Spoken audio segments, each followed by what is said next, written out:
It's another fun-filled episode of the Cleveland Moto podcast. So we're back on regular schedule now.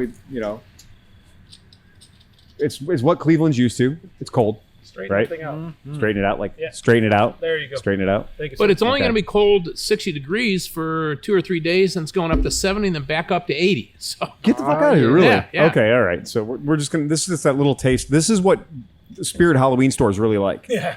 Spirit Halloween stores love it when, like, halfway through September, they get a cold strike. Yeah. And it's like, well, shit, I need to get my mask together. I need to get my costume together right now. I was thinking about that riding into work because I was like, I live for Halloween. Halloween is my fucking Christmas. And no Theater Bazaar this year, no hearse rally. Like, all the things that I love to do, all the creepy shit I love ain't happening. Right. And it's off. Like, all that shit's off the schedule. Now, with the DGR coming up, that's still on, but it's weird, right? It's next Sunday. Yeah. And it's ride together, apart. Yeah. It's one of those deals. Okay. So it's basically choose your own adventure. They are not letting us have any get-togethers. So fuck that. Like they don't even want to see DGR Cleveland is going to meet at, Hootenanny's barn, and we're going to go on a ride from Hootenanny barn to whatever. They are saying straight up, we will de-invite you. We will. Wow. Yeah. So they're making it very clear. And DGR will help you with a Facebook page and things like that. If you're not Facebook literate, they'll build you a Facebook page and stuff. Well, if you're using that and you're like saying that you're going to have a group ride and a group to get there, they're going to shut you right off. Wow. So they're making it very clear. They want you to go earn your donations, get your pledges and all that shit, but they absolutely do not want large groups of people riding together. I think I'm going to, on Sunday, like not this Sunday, it's next Sunday, the 27th. I think what I'm going to do is I'm going to hop on my bike and just take a nice long run. Just going to take a nice long ride. Where do you want to meet up at? Yeah. Well, but no, here's the thing, though. This is our COVID bubble, right? Like, we've established this a while ago, and we've all been pretty smart about it. So why can't we get together and ride a DGR? And that is an interesting. Just don't tell DGR about it. Well, and that's another thing too. Is if I want to dress up and ride with you idiots, and want to dress up and ride with you idiots, that's fine. We can all do that. Right. And there are some groups. There are rumblings. I'm sort of in the middle of this storm, and I get these messages that are about like, oh, we're going to meet at so and so's house, and we're not saying how many people there's going to be, but, don't be stupid. That don't be stupid covers a lot of shit. I mean, there's a lot of real estate on don't be stupid. Isn't that kind of what we do, though? I was going to say, if you've ever hung out in Cleveland, you'll know that is exactly what happens. So, yeah, it's only a matter of time until don't be stupid turns into somebody falling in the fire. Right. And then they don't have COVID anymore. I guarantee it wasn't the COVID that killed them. Purification. But it will be COVID. Not a ride. Even if you're not a ride. Sunday the 27th. Not a ride off not a ramp. Right. Yeah, that's exactly it. Not a ride, absolutely under any circumstances. So yeah, that's cool. To my left, Dan Kromke. Daniel, and you said today you couldn't find Shandy. The Shandy is gone. The Shandy's gone, dude. For the rest of the season? I was not at the store. Yeah. At Market Garden. I was hoping 6 other varieties instead. I saw that they had the pumpkin. So they had the pumpkin there, but they didn't have any of the cheaper lines of pumpkin spice flavored alcohol. So I bought another 30-pack of Natter Days. So I stocked the college fridge with more Natter Days. We're set. We're good for all winter. You're laid in. We're laid in for the winter. I figured that it was a good idea to grab them because I know that as they're changing the seasonal beers, you're not going to keep a beer with a flamingo on the label through the wintertime. No dice, man. It's a good thing those are going to last for the next year and a half. They are going to last for a little while. That's it. Polishing off maybe 3 or 4 of them per weekend. We're going to get a lot. We're going to get a lot of real estate out of it. Have you thought about trying to get a male 30-pack and a female 30-pack and see if they'll breed them? We could breed them in captivity. That's right. Yeah. That would be getting those Bud Light things that he had, those flavored Bud Lights, and putting them next to the Natter Days. And then we'd have little ponies. Yeah, I'm just imagining the mutations that would would be come out of that unholy. That's all it would be. It would just be crap. Little Kings comes out of that. Yeah, it would be Little Kings. That would be Little Kings. Yeah, that would be the right offspring. I remember that was the thing in high school. Man. I drank like 9 Little Kings. Right. Or I did 9 beers. Well, Right. What were they? Little Kings. Yeah. Well, you'd have Mondays that tasted like vomit and had a headache. Yeah, that's it. And to Dan's left, Chris Smith. And Chris Smith brought us a fucking, once again, abiding by the rule of the more packaging that a bottle has, the better it is. Right. And Yeah. that is yeah. So here we get the E.H. Taylor Jr. It looks like a mortar. This Yeah, is, it I mean, does. I got it is excited. like a mortar. Yeah. You could probably, this would be a hell of a mortar too. Can we But fire this it at just- the end of the night? This just feels like, Somebody will. you know, Chris, this just feels like quality. It does. It feels like quality. That's what she said. And you know, if you get a chance, what is it?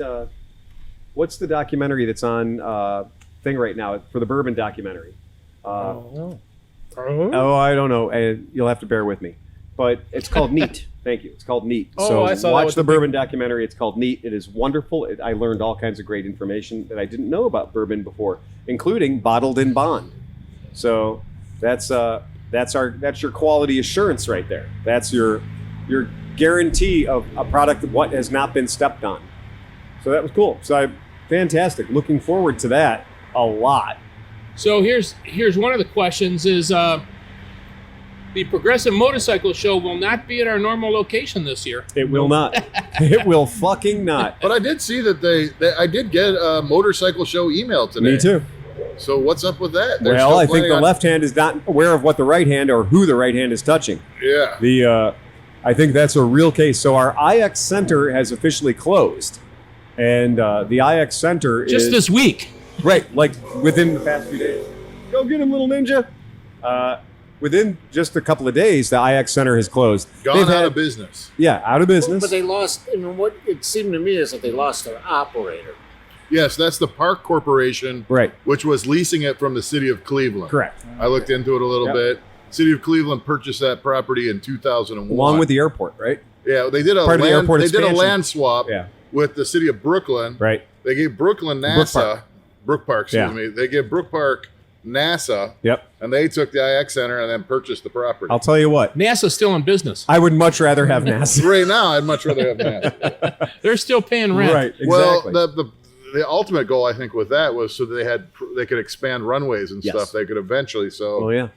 this might be the time that happens. So But I heard nobody wants to build runways because nobody's flying. Nobody's Right. flying at the moment. I heard a rumor that the guy that ran it or whatever Yeah. had an apartment above it or Yes, and I don't doubt that. Okay. He always struck me. You know, he would buy these strange sculptures. He like a lot of weird shit was in that building, like just rando stuff. Like in it. Yeah, like that. I need a 9-foot leopard. You know, or and the I- mechanical weird Right. dude. and Yeah, stuff like that. I need transforming robots that just need to be there. Like he just bought weird stuff and had a big giant 1,000,000-square-foot building to put it in. God bless his heart. Yeah, right. I would And- like to see that place go back to its original purpose. Building Yeah. fucking tanks, right? Well, but I like drones and stuff Oh, like okay, that. yeah, I mean, yeah. like modern military hardware. Oh, I mean, you think about it. That's a beautiful space that you could put 1,000,000-square-foot of manufacturing in. It was originally built to build B-52 It bombers. was build to build tanks and aviation. It So, started out with Yeah. bombers. Yep. And then after that, then it went Became a into tank tanks and factory. stuff like Yep, that. exactly. You're right. So I really do. So we know that it's not. We can tell you right now, the IX Center next year. I don't think we'll be having the motorcycle show there. So all of the tricks that we learned at sneaking in of the past 20 years, we got to learn new tricks. I don't know, though. I mean, if like the organizer said, hey, can we lease it for a weekend? I'm honestly surprised that for the past 6 months they haven't been leasing it to United to park the planes indoors. Right. Because they've got a couple of hundred aircraft parked out there in the sunshine, in the rain, soon to be in the snow, Right. out of doors with plastic covering all the windows and whatnot. There's 1,000,000 square feet with hangar doors. And the doors are supposedly like the largest in America, in the world, or something like There's that. nothing you can't put through those doors, right? Biggest garage doors in the world. Yeah. So why isn't United throwing them a bone and having nice heated indoor storage for a bunch of airplanes? I guess. True. So because United's losing their ass. also true. Also true. But I Yeah. bet you, that if anything, they'll just move to the Huntington Convention Center. Right. You know, Totally. Yeah. That place is huge. It is huge, and I bet you it's been a bite in their ass for the past 20 years having all the events go to the IX Center Right. when we got two beautiful convention centers downtown Right. that are getting underused. Yeah. And I mean, honestly, that might make the show more interesting with Sure a lot will. of local drinking holes and stuff right by the right show, across the street. Yeah, that's yeah. it. So it's a short stumble to good food and good drink. Yeah, Yeah. that's absolutely true. And then to his left, Steve Hoffert. over in the corner, man, I can barely see you. We are social distance like a motherfucker. No, I was social distance all week while I was waiting for my COVID You were- test to come back. You got. How'd had you the do? COVID. You had the COVID score. Negative. Negative? Yeah. Give No, it another my- try. my Don't better luck give next up. time. Don't give up. Study harder. My wife put out on the family email, Yeah. Dad is negative. And it came back, what else is new? Yeah. And you thought we were the only ones that called you the grumpy sewer guy, right? Dad is negative. Yeah, no shit. And then to his left, Johnny Mac. hey, and Oh, to his left, Okay. Yeah. Oh, move me. quickly, and Steve Sleepy. your humble editor, Phil Waters. So tonight, hats off to the people who rode their bikes today because it's a little chilly. It's getting there. I'll be riding home. You were going to be riding home. Now that's the trick because we did a warranty work on your Pants fuel off gauge. to you. Right. Yep. And exactly. So you got picked up. Chris Smith Chris came and got me. Right. Asked me if you want to make $5 the hard way and drive me here. And drive. Yeah, exactly. I was like, And boy, oh boy. we could pay your, All giggles and grins. I'll we could tell you pay that. your Uber out of the Patreon account. Oh, sorry. Make the podcast we pay to move you. But but yeah, I'm glad that worked out. And it was, like we said, it's a giggle putting the fuel sending unit in your bike. It's Yeah, it was nothing to worry about. Hilarious. It was just, it's going to be nice to know how much have an gas actual I- gas gauge. Yeah, yeah. Right. That's a fucking cool thing. And I noticed that, Steve, you rode the police bike. Right. So you rode the police BMW, and I rode the police Harley Davidson. So you've got our law enforcement is ex-law enforcement is represented well in our parking lot today. Well, since I couldn't go to work for a week, I was working on stuff. Yeah. So, Nice. Had the so opportunity. I had to do back brakes on it, and I put a new exhaust on it because it was loud. I hate loudness. Right. So now it's silent. yeah, it is. now it's the way it should be. Yeah. I thought you shut it off when you pulled in and it was still running. Like, Yeah. it's really It was quiet. a really now I want quiet to bike. take it someplace. Yeah. And you scared that Harley guy that you went past him. Oh yeah. He didn't hear you coming. I heard No, there's he was not too a busy ride next combing his bald weekend. head. What's that? I said I heard there's not a ride next week. No, there's not a ride next weekend. You'll be fine. Yeah, exactly. Yeah, we could just make it all law enforcement. We could ride our law enforcement vehicles. John could ride his military KLR. We could do a. You know what would be fun? If you guys kind of put some kind of lights on them and then, like, you just chased us. That could happen. in progress. That could happen. No problem. Yeah, I was gonna say I still have the reds and blues that came off my bike. Yeah. I don't. I used to have a set of reds and blues because I used to do those R1100 RTPs. Uh-huh. So I over the years I had acquired the red and blues for the BMWs, and I managed to have a couple of those hiding around, kicking around for a while, and used them on a project for something. But I really want an ODOT bike. I want yellow and green. yellow, see, exactly. Yep. I went with the ambers and the highway lights on that thing, so I did the amber lights on the front. They're very fucking bright. And I forget that all the time. It's like, oh, they're amber. That's nice and friendly. Except for the fact that they're very hot, So, and because they're LEDs, they don't know any upper registers. So they shine at the signs as equally as they shine at the ground. So they need to have a nice visor on them. There's nothing better They than like blare. having Yeah. the yellow LEDs, the amber LEDs. Yeah. You're driving on the highway and like a mile and a half in front of you, the signs are glowing All the yellow. signs, Yeah. you can read an exit sign Yeah. in the next county. Yeah, they're amazing. Or in the rain, bright they yeah. are. In the rain, it's Yeah. good. Yeah. I love the ones on that van. Yep. Those things work. The fog lights in Japanese vehicles Oh are my well God, they are engineered. excellent. Yeah, they're very well engineered. Big surprise. Not a huge shocker there. I was watching I got sucked into a YouTube hole, and there's a guy in Japan. He like goes to all the Japanese car shows, Mhm. and that whatever that thing is, the Daihatsu Aventador, whatever you have, the Avanzato. yeah. Lamira Avanzato. He's at a Japanese car show with like 1 million Japanese Yeah. cars, and he paused to go out in the parking lot to check that car to out see a Daihatsu Miro Avanzato because it's not even common there. TRXX. Yeah. Yes, exactly. They're weird little fucking cars, man. Yeah, It's among car fetishy weird people. Yeah. That's a weird car. Yeah. Yeah, that's a strange little car. I'm desperately hunting CV joints for it right now. Oh no. Yeah. Well, it's a front wheel drive car. You have that, Speaking of weird little things, I heard you had a new purchase. So we did, right behind us, in the room with us, and barely knew it. If it was up your butt, you might not know. Is a Honda 50, and that is the official Express. Mhm. And the Express 50, it's a two-cycle, it's a two-stroker with oil injection. A noped. It's a noped, exactly. And one of the strange things about this is it has a Kickstarter, but don't you dare fucking kick it. You wind it up like a clock. So you give it 3 strokes, And then after the third stroke, you pull the brake lever, and when you pull the brake lever, it recoil starts.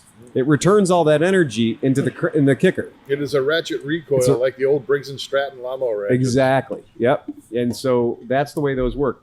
And it's remarkably complete. It has the cover for the carburetor. It has the cover for the airbox and the legs.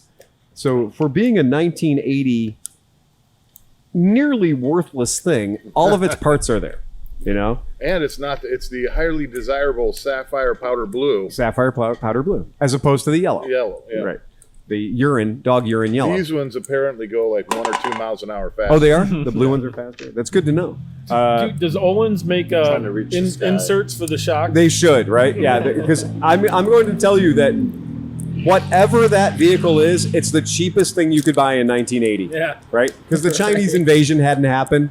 So, like, that is the cheapest gasoline-powered motor vehicle I'm guessing that you could buy in They 1980. had the Senior Express, too, Yes, the Express, by the way. which the Senior had smaller tires. Oh. It had a flat deck. Oh, that's right. Yes. The Senior had the little wheels. Yeah, the little wheels, It flat was more deck. like a scooter. Yeah. Smaller than 14. Right. Yeah. Yeah. I've already looked and we can't get Mid-Ohio knobbies for that thing. So 14 knobbies will not fit. Man, I'm tempted. I don't know whether to... Dude, there's got to be a bicycle Just a tire little that bit of fits that. water. I'm pretty sure you can duck walk that thing through a mud hole. Oh, I yeah. might have to. That smells too good not to drink. All right. Anybody else wants to Well, jump on this train? I will. Set it down. I'll grab a There are more glass. glasses I'll take in a the fridge. glass, a little. I'll take a glass. Let me smell this. You want some help carrying there, Stever? I don't think I can put an ice I cube don't in know. that. I think I need to have that no ice cube. I think that's All just great three. with a little bit of So water. that you was in said there the from bourbon documentary was Yeah, meat with an M or N with Neat, an with a neat. Nora, Yeah. Nora Echo. That yeah. makes a lot more sense. Yeah, neat. Which is how I'm drinking this with just literally 4 or 5 splashes of like drops of water in it to open it up. Spritzes. Spritzes, thank you. I spritzed it myself. Well, I put the ice cube in it, let the ice cube melt a little bit, Chill the glass. chilled the glass a tiny bit, and then ice cube's now in the yard. If anybody needs the ice cube, it's in the grass over there. The name is Waters. Phil Waters. Phil Waters. That's right. So I've got an adventure that I'm going to be going on the day after the Gentleman's Not a Ride.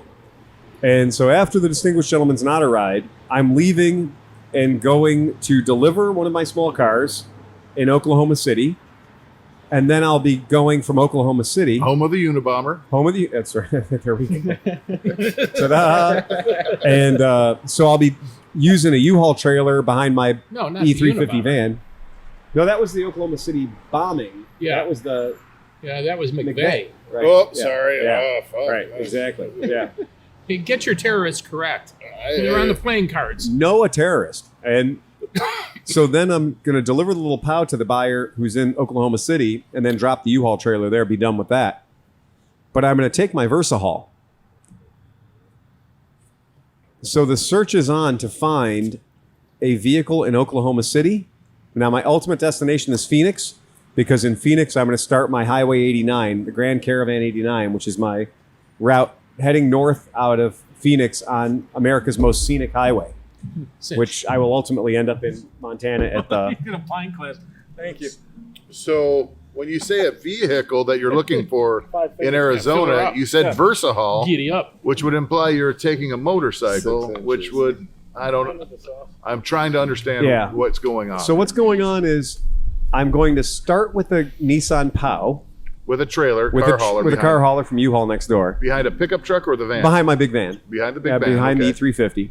And then I'll set that up for sleeping. I'm going to be living in that van for 2 weeks. Okay. And then once I get in Oklahoma and I dump the trailer and the car off, then I'll slide the VersaHaul out of the van and put it on the back where it belongs. Okay. And at that point, I will procure some two-wheeled vehicle, You're looking for a motorcycle or a nice maxi scooter or something? something that will be fun to ride when I'm doing all the exploration angle of the 89 Grand Caravan. So what we're calling this event is the 89 Grand Caravan, Route 89 Grand Caravan, for being the worst possible car that you could take on it. And we're going to do it in the spirit of the Babe Rally and the Lemons thing. It's cheap transportation doing irresponsibly long journey. So you're not going to abandon the van, though. No, You're I'm going not. to take the van with some sort of two-wheeled motorcycle on the back. Yeah, I'm going to throw something on the back of it. But you'll be able to stop somewhere Yep. and be like, you know what? I'm going to go check this out Exactly. on the bike. Leave the van. The van's not going to be any fun or excitement.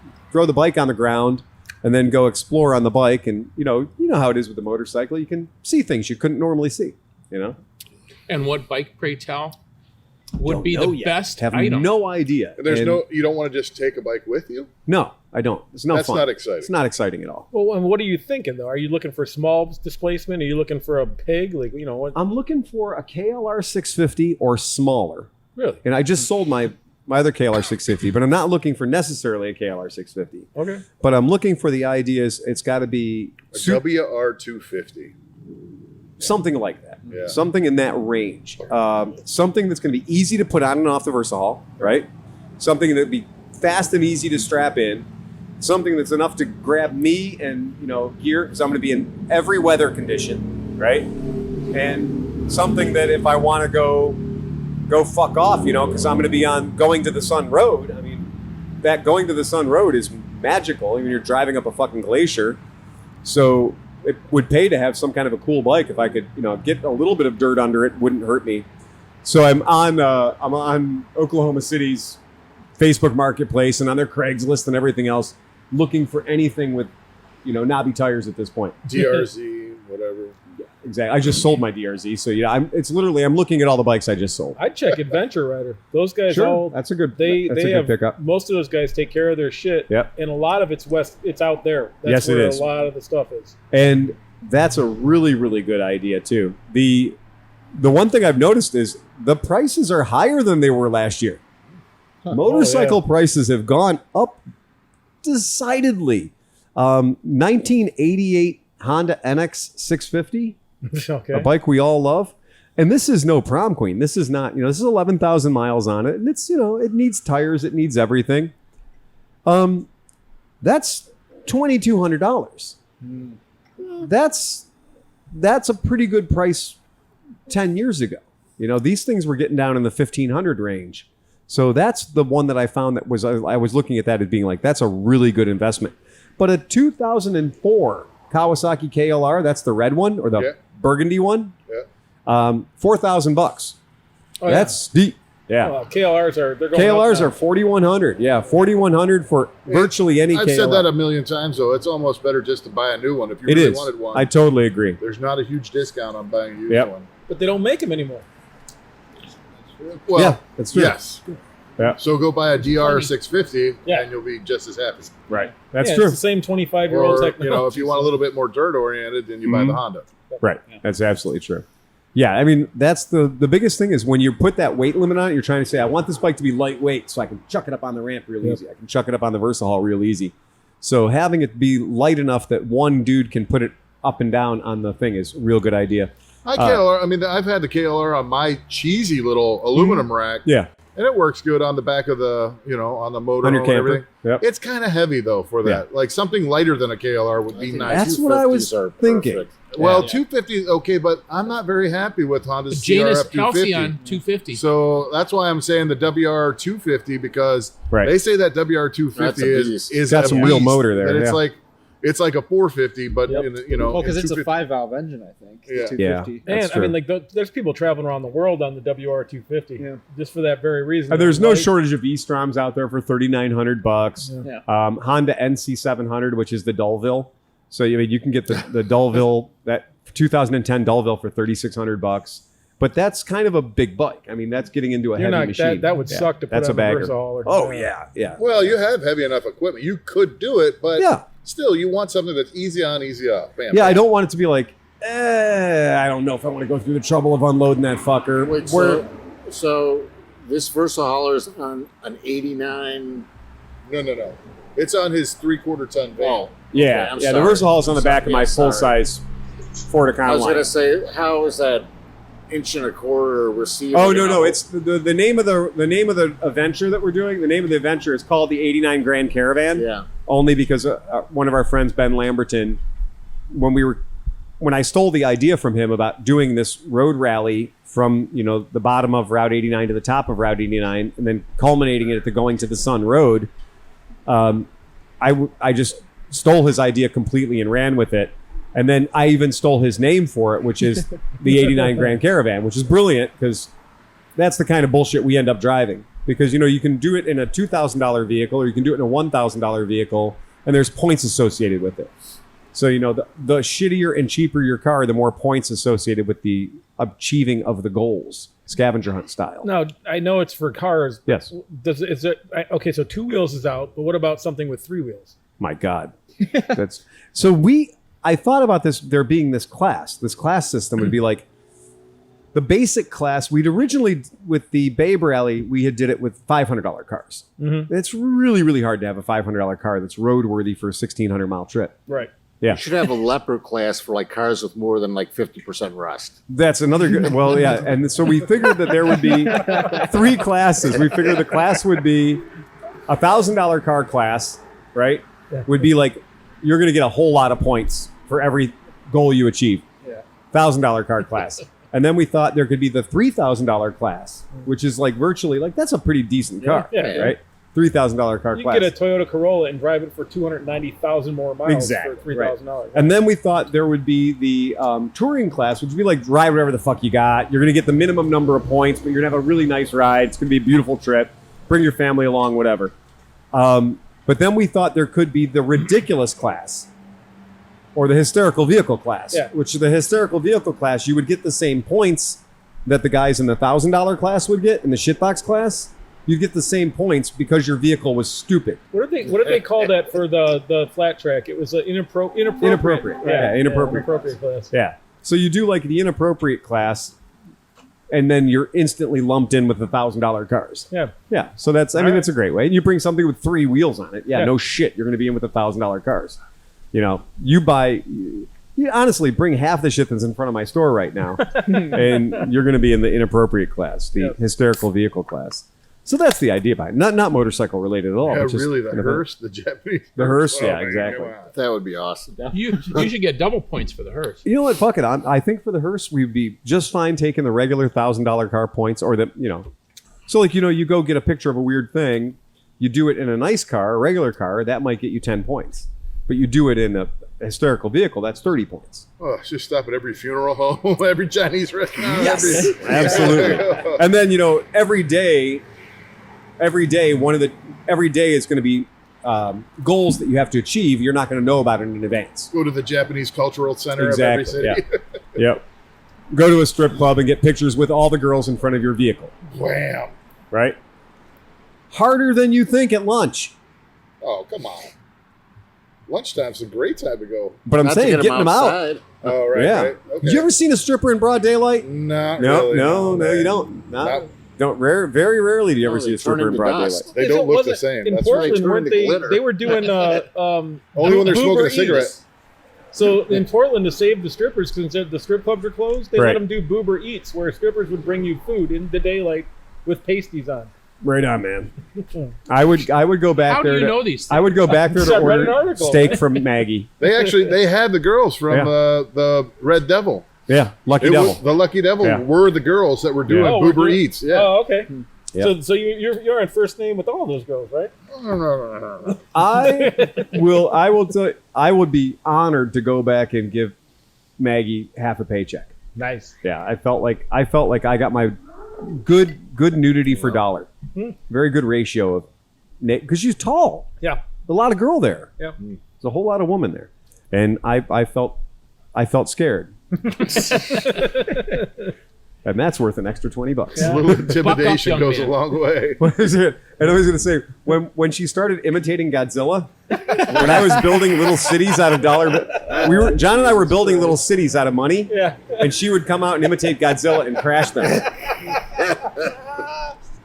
Dude, I think I'd like strip clubs better if they did that kind of stuff more. That's all. That was the show. So everybody, that was at the, I'm going to say it wrong, the Acropolis. I got it right that time. The Acropolis Steakhouse. But that was there at lunchtime show. Giant steak. I'm just telling somebody about that steak, too. Yeah. It was like hanging off the plate. It was a great steak. I'm I'd have gone there. We went there for the steak. Yeah.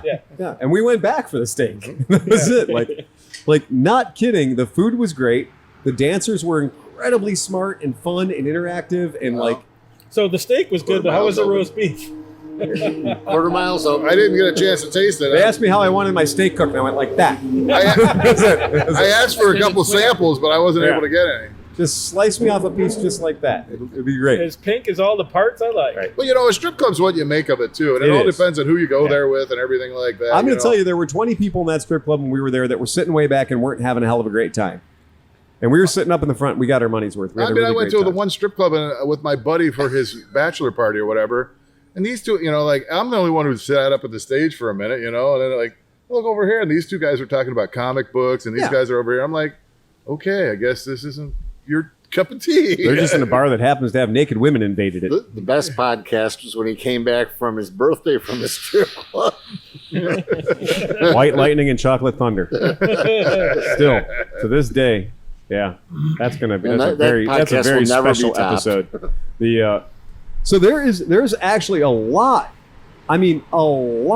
of very interesting motorcycle news right now for people who are paying attention, because we have, motorcycle dealerships are selling a shit ton of bikes. Motorcycles have sold a lot because at this point, certain people still have disposable income.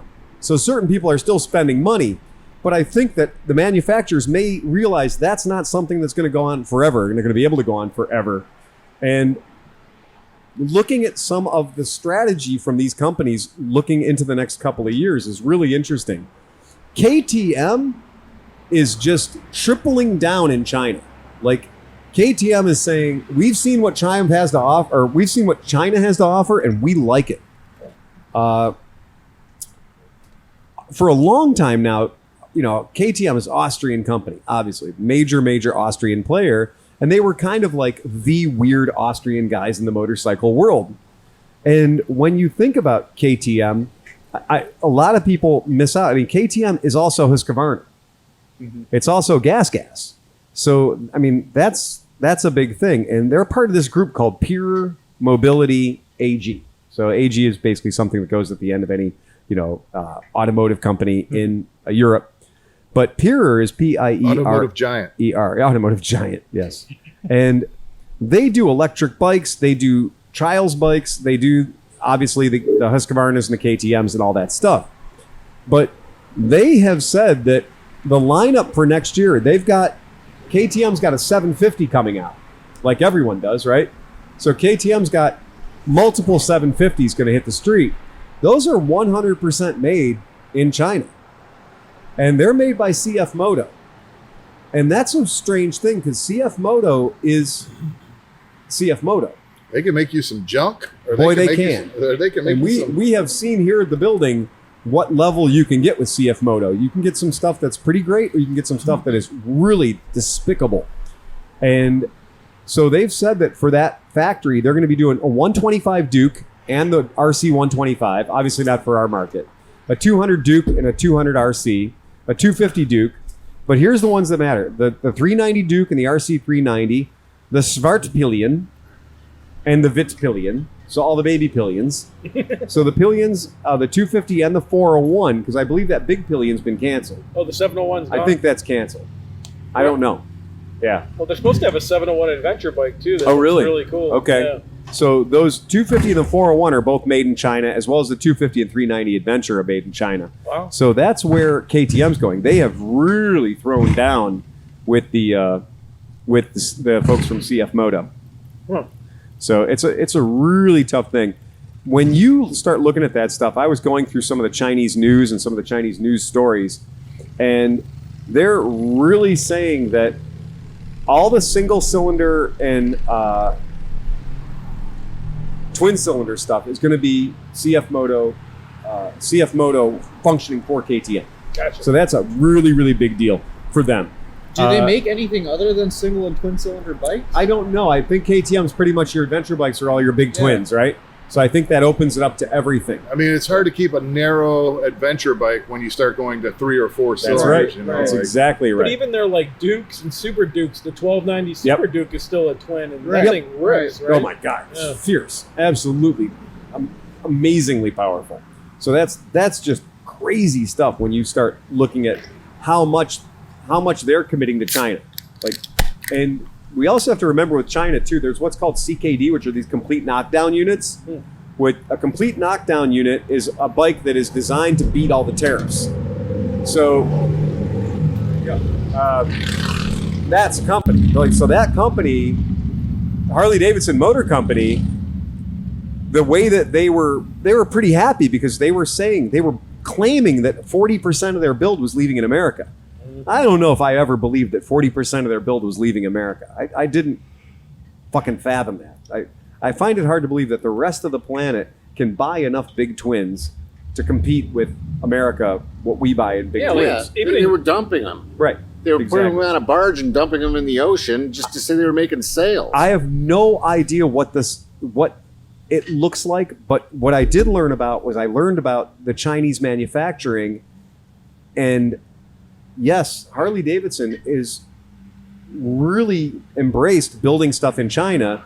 The idea being that you can build things there as long as they're completely knocked down, as long as it's a complete knockdown unit, which means the unit has to be built in the country to avoid all of the tariffs.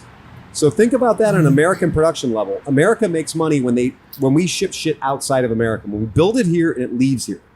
Like, that's a great way for us to add money to our system, is build it here and have it leave here. The problem is, if we build it here and it leaves here, but they don't pay a tariff on it because it only leaves here as a non-tariffable item, it's not a vehicle, it's just a part. And then it goes into a Chinese factory where it gets built there with 80% of Chinese content. No tariffs get paid to the American manufacturer. And it goes on record as being a bike that was made in China. That's fucking tough, man. If we look at trade gaps and if we look at our country making money for ourselves by selling shit to other people, to our friends worldwide, part of it is you want to sell Mercedes wants to sell their cars in America. Hey. And it doesn't benefit Mercedes a lot to have their cars built in America to beat a tariff. And so when I see more of these companies, and you look at KTM as doing it, they want that attractive Chinese buyer, they want that attractive Indian buyer, but to do that, they're sacrificing a outside sale. Right. They're sacrificing building a whole built unit. Yeah. But look at the opportunity that Harley-Davidson could have right now by building those 125s, by building the 250s, by building the 350s. I mean, they could come out with a single cylinder. Yeah. Like these SSRs are going off the shelf like mad. Yeah, if they just spent their money on building just a small bike like that, what they need to do is not even they don't have to call it a Harley Davidson. I mean, why are they dead set at calling it? I mean, they could keep their manufacturing plants running. They could call it a Screaming Eagle. Right. And not call it a Harley and not piss off all the Or a chirping Harley guys. chicken. Or a Right. And people would buy it. And then they would keep the factories the running. under 300 market right now, or the under 400 market right now, is incredibly hot, but it's divided into 1,000 different channels. Dude, Right. if they came out with like a Grom killer and called it the Harley Davidson, Yeah. oh my God, Yeah. they'd send 1 million of them. Yeah. Look at that marketing department over there. And by that, Harley Abelson. and by Harley Davidson getting in bed with Chang Jiang with Benelli. Oh yeah. So by Harley Davidson getting in bed with Chang Jiang, Chang Jiang is part of the Geely group or Geely group, depending on where you're from. Look it up.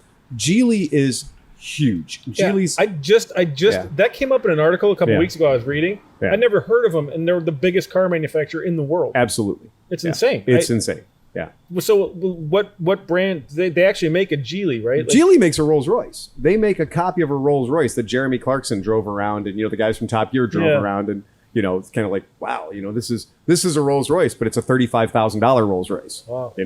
Instead of a $300,000 Rolls Royce. So because they're good at copying, not good at innovation. right. So. The good news is when your job is replicating all the hard work that you've done, right? That's pretty easy to do. Mm-hmm. So you save all the money on R&D and just go straight to manufacturing. So, but it's only got a 3,200-mile service ceiling. right? Who fucking knows, right? But maybe the executives who are buying it don't give a fuck. But we know that's correct. Right. And so, but my fear with that is that if you take what used to be an export manufacturing, so if Harley-Davidson, let's just say for the sake of argument, Harley-Davidson used to make 50,000 motorcycles a year that got shipped out to other countries. But to beat the tariffs now, they don't build those bikes at all. They don't build them here. They build them somewhere else. Mm-hmm. Well, that's 50,000 bikes that aren't being made by Americans.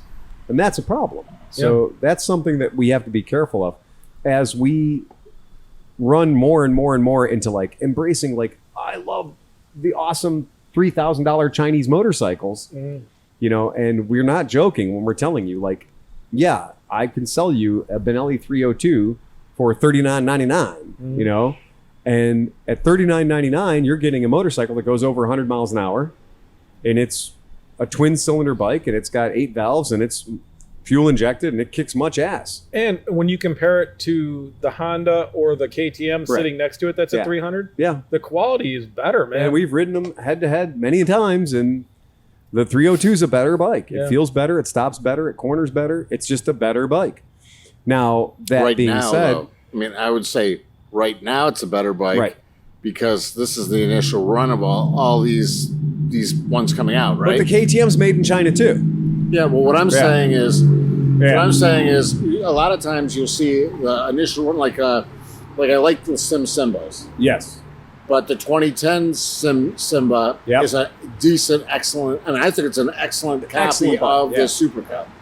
But you look at a 2011 Simba, and I wouldn't. And there was quality sag. Right. Yeah, quality sag. So you would hope that this you got to would be not careful happen. with the Chinese products because you're going to see that quality sag. If you don't have an engineer right there, it's going to happen. But that's the thing. Like Harley and these guys, they're going to have 20 guys living in China watching that shit all the time. And that's that hard thing about saying, okay, well, we're building it there to still get the units on the road, to still have people wearing Harley Davidson hats in China and, you know, Kuala Lumpur and Thailand and everywhere else. But in order to do that, we got to build them there. And then you're like, oh, fuck, man, that stings. Do you think the shirts will have an American flag and a Japanese or Chinese flag? No, my friend, I think they're only going to have an American flag. Yeah, I think they're only going to have an American. That's going to be that's going to be a real thing. So yeah, that's a tough one. And as I was looking at that, reading that story about KTM, and it represents, by the way, it represents a ton of money. I mean, KTM's thrilled. KTM is very happy to partner with CF Moto, because it is going to do wondrous things for their stock, because they are going to reach 10 million more customers. Don't you think that since they're a European company, they probably don't have some of the stigma that Americans do working with China? I don't know. That's an excellent point. Yeah, I have no idea. Yeah, we just had some trade advisors in Taiwan, and our trade advisors in Taiwan were woken up by the sound of the Chinese Air Force flying over, and fuck you. That looks like Taiwan, but it's China, motherfucker. Yeah. You might think you're in Taiwan, but no, you're not. You're in China. Yeah. Remember that. So. Well, they've already ass-fucked Hong Kong. Well, they were F-16s that we built, though, so it was okay. So it's fine. Or they stole the design from. Right. It was a CF Moto F-16. Yeah. It's an F-15 and a half. It looked exactly like an F-16. You're past that. 1/3 as much horsepower. Yeah. Right. So, yeah. Yeah. It doesn't run on jet fuel. It's a diesel. Cost effective diesel. Yeah. You got to be careful the glow plug doesn't go out when you're fucked. Yeah. So yeah, I was. I just read an article about, if we're going to talk a little bit about airplanes, that we're coming out. It's very, the next generation, the 6th generation fighter has now come out. They haven't announced. There's no pictures of it yet. Right. But they're saying that from start to finish, it was designed, built, and there is a flying model of it. Yeah. In 1 year. Wow. Whereas That's amazing. the F-35, the cutting edge thing, took 10 years. Took 10 years. And it still doesn't work. I was going to say. And it still doesn't work. They have one that the next one in the pipeline took 1 year from start to finish to have a flying model. Supermax. I wonder. Probably doesn't have a cockpit.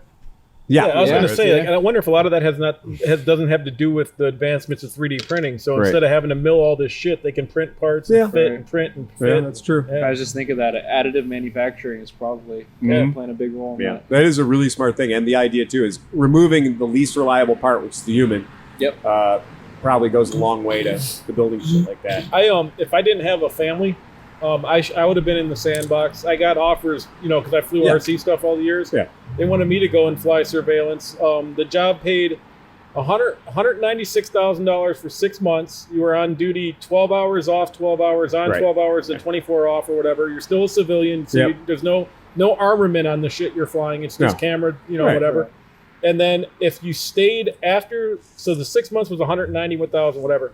every month that you stayed after your contract, up to 6 months, paid an extra $25,000. Wow. And you basically just go into work in a 40-foot shipping container with air conditioning. Yeah, and you just sit in your little makeshift cockpit and you fly. Yeah, that's and you're flying a $1.2 million or whatever billion remote control airplane. Yeah, right. Yeah. Reaper. Oh no, it's not a Reaper. No, it's not a Reaper. No. Unless we hit the button. No, I promise you. Yeah. That would involve me pressing this button that turns it into a Reaper. Well, we don't have any. The civilians have no control over that. No. I wonder if they're like, what was that? What was that? All of a sudden, though, the drone you're flying shit's a missile, and you're like, what the fuck was that? What was that smoke? That you don't know. You know what? They'd probably have it. So like you're looking out the nose to fly the thing. Yeah. So you probably can't see the shit firing behind you. Of course you that you can. didn't even know what was going on. Right. Wow, my aircraft just got lighter and faster. Yeah. Must have got a tailwind. No, I'm still heading into the I must be getting low on fuel. No, not getting low on fuel. So why do you want me to focus on that guy down there? Right. Where'd he go? I don't know. Holy shit! Call somebody. There's a fire down There's there. a fire down there. Hey, this landscape doesn't match the map that I have. What happened It's a here? crater. So I don't know if you guys saw it. We got our Patreon guys. We've got to love our Patreons. The one guy, Justin Miskey says, big fan of the podcast, been listening for years. I found this image the other day and it made me think of you guys, the grumpy sewer guy in particular. So I had to add the caption above. Hope all is well with you and the gang and that you're continuing to stay safe.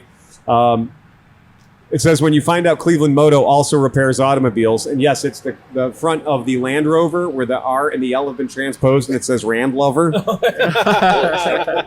Rand Lover. Rand Lover. Call Rand. So that's it. And Rand when parked. Rand when parked. So Dave Grasso, who's a Patreon member. Yay, thank you, Dave. As we said, Patreon members get their shit read on the air. Listening to last week's podcast really brought me back to one of the strangest projects that I've worked on. Elio. Oh, wow. Dun, dun, dun. Uh-huh. I work for an aftermarket auto parts manufacturer. My top engineer and I were brought onto the Elio project to help out with product support for the suspension. The overall concept of the vehicle was basically a parts bin special. They gave us some basic design parameters and asked us what parts we've already designed that they could use. Aiming for the $7,000 target cost, they could only afford super cheap parts. Problem is, the designers were focused on all the wrong things, and weekly design meetings went nowhere. This is why they ran out of money the first time. They did eventually secure more funding and decided to bring in Roush to design the suspension. Same part concept, and the Roush team was pretty good. They knew there was no way to hit the dollar targets with the external suspension, and after a few weeks, the well ran dry again. Plenty of funny stories along the way. Thanks again for the great content. I also worked at a bike shop for years, and it brings me back.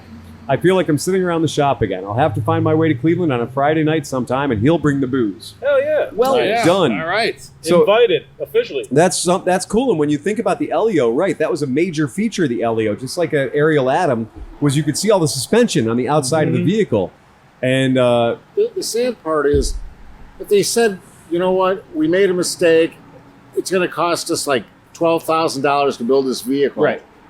I probably still would have bought. oh, really? You'd still be in it. But the thing is, they just kind of screwed everybody. I'll tell you, if they turn my Tesla Cybertruck from a $39,000 truck into a $59,000, they can go fuck their hat. 'Cause Well, I'm Ford, really in it. Ford will be building one soon enough, too. I was going to say, I'm in it for Toyota Tundra money. That's it. Like, I'm looking at a replacement for a 12-year-old Tundra with 200,000 miles on it. When's Tundra going to build an electric Tundra? That would be, I think a That's hybrid probably diesel coming. electric. Yeah. I want the fucking Cybertruck because it looks like the future I was promised. That's true. I want to True. pull up in front of my customer's house with 2 zero electric motorcycles in the back, press a button, have the ass drop out 12 inches, have a ramp come out like, Like George Jetson. like the day the Earth Like- stood still. Like the Millennium Falcon. Like the Millennium Falcon. The high ace is the future. I was. I want to see the Attack from Mars guys come out of it. Like, me, Dude, I want to see With that. fog machines. Yes, and I want to roll the bikes out of the back, like by pressing a button. I've been trying to think of a widget that I could build and sell to make some money, and Smith just nailed it. Yeah. I'm gonna make an electric thing Yeah. that you can plug into zeros and electric Right. cars that go. Absolutely. Yeah. That's all it's going to sound like. That's it. That's all. You would make. I bet you would make a killing on that. That's a great idea. Nick's going home tonight. Nick will not sleep for the next 36 hours, and he'll have one. I want 20%, Yeah. and Smith gets 20%. All right. Deal. The problem is, it would just sound like this all the time. Right. It's the Doppler effect. It's the Doppler effect yeah. that makes it sound better, right? So what you could do is you have a button that implied the Doppler effect. Yeah. So you could, like, when you're pulling up to a light, you could be like, and then when you're pulling away from, like, Well, that was it. Remember when George Jetson took off? It started with like a. Yeah. Look, I watched me a lot So of basically, Jetsons. it would be Here he speed comes. dependent. Yeah, you're right. Yeah. So, But you remember when George Jetson put the cherry bomb? But you just need an inertial sensor in there. That's what An you got going inertial on there, sensor George. to do that. Glass packs. Greatest new invention. They're called glass packs. Everyone's going to love Or them. maybe it's George Jetson's What's your brother. shit sound like? What's it sound like? This is what it sounds like. That was Hank Jetson. When it goes by. That's a Jetson's car with glass packs. Yeah. Wow. That's our Foley work for the pipe day. Jetson. Straight pipe Jetson. Yeah. Nick, when you got design flux this, capacitor? Nope. 351 Cleveland, bitch. Yeah, and it wasn't Judy on the back with his No. bike either. No, it was his neighbor. I want Nick to design it so that you could have a switch that either has the Jetsons or the Flintstones. Twinkle toes? Yeah. Dave Parnell. Hey, Dave, you just signed on to be a $10 patron member. Thank you, Dave. Fucking A. Holy shit. G'day, Dave. That is on the money. That was rad. We did have one of our guys. I saw one of the Patreon members got a swag. Yeah, oh yeah, Oh yeah. yeah. We've been Renee has been hotly sending out boxes. Renee has been stuffing her box all week long. All week, all she's done is stuff her box. Giving men swaggings. Some people are getting coffee mugs in her box. There have been pint glasses in her boxes. You don't know what's going to come out of her box. Yeah, but everyone's getting a T-shirt and a shop rag and stuff. You're definitely getting some cool swag. So she had a Handful of rag in her random box. bolts. She did. She's had a rag in her box several times this month. Yeah, unusually. But yeah, so there's all Are kinds those of. used rags or new rags? These are new rags. Okay. They're But they're they do were. rags. But we did print them ourselves. Okay. So we do all of our printing. So if you get a Cleveland Moto T-shirt, it's printed by us. Here in the shop. If you get a Cleveland Moto shop rag, it's printed by us here in the shop. Our mugs we send out. The mugs we don't print here. I don't have all that kind of shit. But the mugs and pint glasses.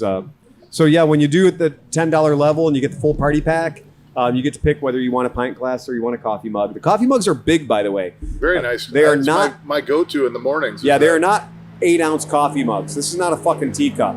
This is like a 64 proper 16-ounce coffee mug. Yeah. Built like a brick shithouse. It too. is. Yes, it is. It is not going to let you down. Daniel Keith just bumped from $5 to $10, so he Nice. could be a hotline member. Excellent. So he wants to get in on this hot man-on-man action. I hope he uses it. I Me hope too, He gives right? us some. He gives us some inspirations. Yeah. So that's just our little shout out to the Patreon people. So and Jake Johnson, of course, Jake Johnson added himself up to a $10 level, so that's pretty rad. So that's cool. Yeah. There was a comedian named Jake Johnson that was really funny. Oh, really? Maybe Yeah. it's him. Oh, that'd be awesome. Send us some good content. Who knows? we know Speaking a of comedian who's comedians- not very funny. And then Speaking of comedians, we also know a comedian named Cameron Vanderhurst that is performing tonight, isn't he? live right now as we speak. Yep. So is he? It's now. Yeah. Yep. 8 Yeah, right now. o'clock. Yep. Oh, is this He goes part on. of the? Is this part of the The contest. contest? He's basically like it's a stand-up mic contest. Oh no, I thought Open the contest mic. was Open mic. over. I thought the contest was over. This is the finals. He's the winner. No, he didn't No, win. no. Oh, you're right. So what is tonight then? Just another. Just open mic. another night in Yeah. front of a fucking Yeah. A microphone. disqualifier. So the idea is he's doing it for people who are going to judge how funny he is there, or he could do it for people who are going to judge how funny he is here. Yeah, I know. No, okay. I thought about that. Yeah, Yeah, that's it. You know, the difference is the audience here all has microphones. Right. That's unfair. It is. To people who are used to having one microphone, most stand-up comics like being in charge of the room. And even if it's a good night, he could have talked to 6, 7, 10,000 people now instead of Right. So I'm just saying. And you don't have to give out half the tickets. No. So the Cleveland Motor Podcast, you get And there's 5,000 no 6,000 booing, people. Planned. His thing is planned mullet hood. Yes, Planned mullet hood? Planned Yeah. mullet hood. Yeah. Oh, was that his stick tonight? That's Yeah. a stick. He said he was going to have a sticker that said "Support Planned Mullet Hood," and then one of his buddies would said, "How can we have another one that says Defund Planned Mullet Hood?" Right. Just have a flag and all the stripes are black except the middle one's hairy. The middle one's just got fur coming out of it. Yeah. Yeah. It was I watched his his line. segment. People laughed. People Well, laughed. yeah. No, he's a funny guy. Here's He's the a very thing: I funny, don't know smart any guy. comedian that started on their first 3 years and were amazing. I would You gotta never build that up, man, even you know? try it. No, There's no. no way. I know I couldn't do that. No. I've always wanted to, man. It's Do one you of know those why? things. Somebody in the crowd would say something stupid. Yeah. Yeah. And then you'd be in jail Yep. again. That's it. Well, I have a feeling like a lot of these open mic nights are like the open mic nights that I've been to Yeah. with my guitar, is where the only people there are other people who So are they're doing the super same. supportive. Your crowd is the same people Yeah. who are going to be on stage next, Yeah. so everybody's like Super supportive. They're trying to support you a lot. Yeah. I saw a comic once that one of Renee's friends, his name was Skippy, and he went from Pittsburgh to L.A. And is in L.A. And his shtick was he'd get on stage and he'd do about a dozen whippets. Strawberry flavor. Now, if you know anything about whippets, you'll know that it's a small CO2 canister, nitrous, and you crack it and you inhale the entire goddamn thing. Now, if you're cheap, you can take a can of Ready Whip, and when the Ready Whip's all exhausted, you can just huff the last magical 15 seconds. Or you just don't shake it and you do the same Yeah, I thing. was gonna say, Hold it there's- upright. In 1989 and 90, Yeah. there was a lot of convenience stores with very flat. Sold out of Ready Whip. My wife ran an Arabica, and they Right. would go through tons of whippet, Of course. cans. Yeah. She she would fire anybody that she Right. caught doing it. Yeah. I went in the back room and I saw this thing of all the used cans that had not been cracked off. And I went to fucking town. went to town. I'm like, fuck yeah. Thank you for saving all these for me, honey. I have, and this kid would do 12 16-gram whippets, right? The regular CO2 cartridge size ones. And he'd do 12, and that's how he opened his set. So he opened his set by cracking 12 of them. And the whole audience is just watching like, at 6, you're like, this is insane. Yeah, right. At 9, you're like, he's got to be faking it. Right. And at 11, and he sounds like James Earl Jones. Because that's what it does. It Yeah. takes your voice down 2 octaves. And, talk to your cat after you've had a whippet. The cat is like, fuck you, I'm leaving. Because that's the weirdest thing in the world. It sounds like John's. Satanizing picture for him. Right, exactly. And so he cracks 12 whippets and then he goes into his set. My point is, I couldn't crack 12 whippets and go into hibernation. No. Like, fuck it, dude. There was just I'd do one whippet. I'd have Ann whippet. there was just a news article today Yeah. about a guy who jumped a bridge in Oh, yeah. Michigan. This is or Michigan. Detroit. This is literally what you saw in the Blues Brothers. Yeah. It should never happen. He did a whippet and jumped the bridge. And he made it. And he Yeah. made it. And he fucking made it on a scissors bridge. His car was damaged, it said. Yes, though. it was. He hit the rebar and shit on the other side. Yeah. So when I worked for a city which will remain unnamed, we used to do when we did a metals analysis, you used nitrous oxide to bring the flame up to a higher temperature. Yeah.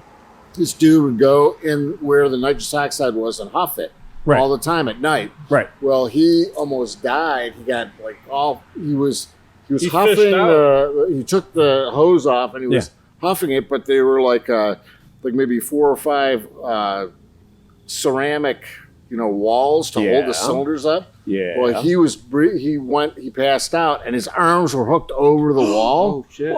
And I swear he had brain damage. If That's you the guy's. ever So it's- find yourself at a college party where they have a medical school or a dental school, look for the balloons that don't float.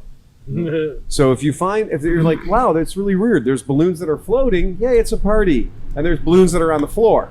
Those balloons are normally $3 a piece, $4 a piece, Right. right? But those are the balloons you want, because those are the balloons that make your voice really low.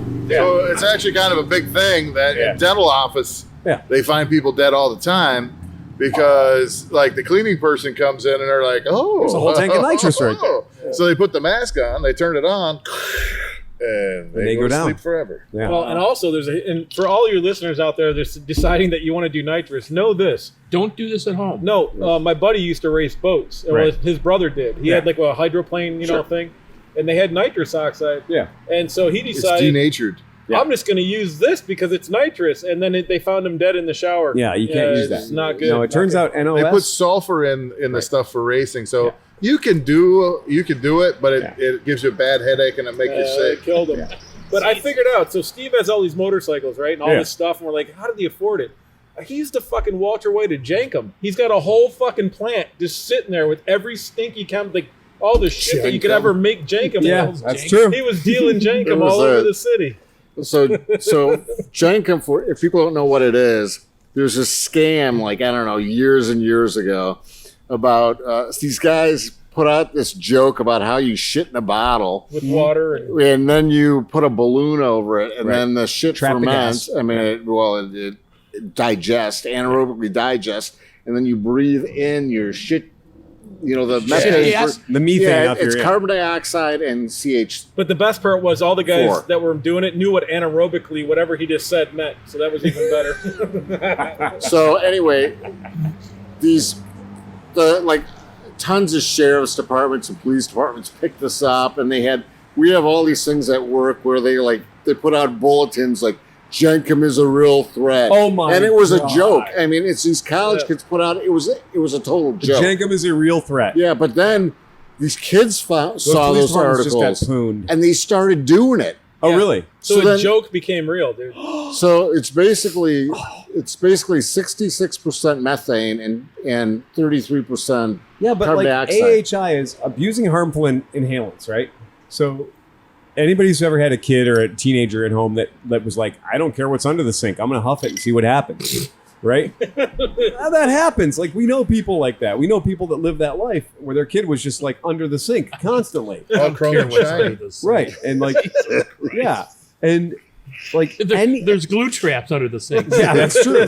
Be careful. It turns out Febreze gives you a nasty buzz. But like I can tell you, I have spent time with people that can tell you the difference between the intoxicating effects of brown spray paint, black spray paint, and silver spray paint. Like that's how crazy Silver stupid spray people paint are. makes you right? put skulls on your car and stack two fucking things with tractor wheels on. Well, at the That's same just arriving in Valhalla Chrome. Yeah. Exactly. the same place the kid or the guy, my coworker was sniffing nitrous. Yeah. This kid was painting and he was sniffing glue and paint and everything Right. else. Well, this plant was fucked up and it had a foot of like hair and grease on top of the tanks. It was underground. There was like a foot of hair and grease. Okay, that on sounds top like of the bad tanks. housekeeping. It's really, well, you could take it away every day and it would come back. Okay. It was just really bad. All right. Well, the dude got so high, he fell in through the grease. Oh. Through the grease and through the hairballs and the rubbers and tampons and the shotgun shells and all this other stuff. So they fished him out of the tank. They fished the fucker out of the tank. They took him to the hospital, and the best part was like nobody said that he was I high hope or they anything. shot him. No, they took him to the hospital. Yeah. And he comes back and he said, they were sticking scrub brushes up my ass. They were sticking it down my throat and up my nose. And they were like reaming me out with scrub. And we were busting up. It's like, The fact you're a total that fuck there's up, dude. anything that happened to him ever that was worse than falling into what you just described. Right, was getting like pipe cleaners up his ass to lung clean him brush. out. I have a fucking Japanese toilet seat that will do anything you need it to do. You don't ever need to use a scrub brush on any Oh part my of me. god, this kid was so He screwed learned his up. lesson. Oh, yeah. There was a story of people who died. By the way, Steve, I got to give you credit. That might have been the best story ever. a woman dropped her iPhone into a vault toilet at a state park. yeah. She went in after it. Yeah. She died, and then Yeah. her husband or her loved one went in after Yeah. her, and they both died I can- trying to get a fucking. I don't have to. Holy fuck! That's a cold. loud something. Loud truck. I will give you firsthand on this one. So, where I was a police officer, we had a park, and you guys will know it's Headlands Park. So it's a beach. It's a lot of beach. It's a very big beach. A lot of drop toilets. A lot of world goes what they to, call 'cause vault it's awesome. toilets. In the vault toilet, the idea is that there's a concrete underground vault, and all the waste falls down. There's no flushing of any sort. Right. You know, it's just a hole. It's just a hole, right? And this goes back several years, but a gentleman dropped his Ray-Ban sunglasses down the vault toilet, and he discovered around the back that there's a hatch on the back of the vault toilet for servicing it. And he said, well, I can get in there and I can fish my Ray-Bans out. They were sitting on top of all the waste matter, right? And so he did. He tried to reach in there, and he reached in, and he succumbed to the vapors. Like, you know, it'll take you out in 30 seconds. So he was trying to get his Ray-Bans out, and he didn't make it. He fell in. So then when he fell in, his wife came around, and she tried to pull him out. And I didn't, you know, he was already dead at that point, I'm assuming. You know, she describes him as being lifeless. And while she was trying to pull him out, she herself lost consciousness. And she wasn't even fully involved in the thing. Just the smell coming out of the doorway was enough to take her out. And then a Good Samaritan walking by pulled the two of them out. And I had to respond to the call. I took that call, and that was a real thing. That's not somebody's cousin's uncle's brother telling you the story. That's real. And moral of the story, he didn't get the Ray-Bans. Yeah. Well, and, you know, and this kind of shit happens a lot. When I lived in Bainbridge, there's a little place called the Hitching Post in Washington.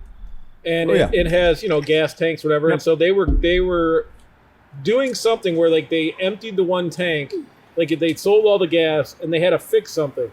So the dude's son went to do it. When he was doing it, he dropped the wrench. Yeah. He went down to get it. He passed out. His dad went to get him. He passed out. And then the mom it's like the whole family fucking died in this tank. It happens, man. It's crazy. The procedure for us to go down in a tank is so extent. Like you open the tank up. Right. You have to run ventilators. You flush it with air. You have a tripod. You have a guy on the top. The guy who's going in puts a harness on. You you carry these.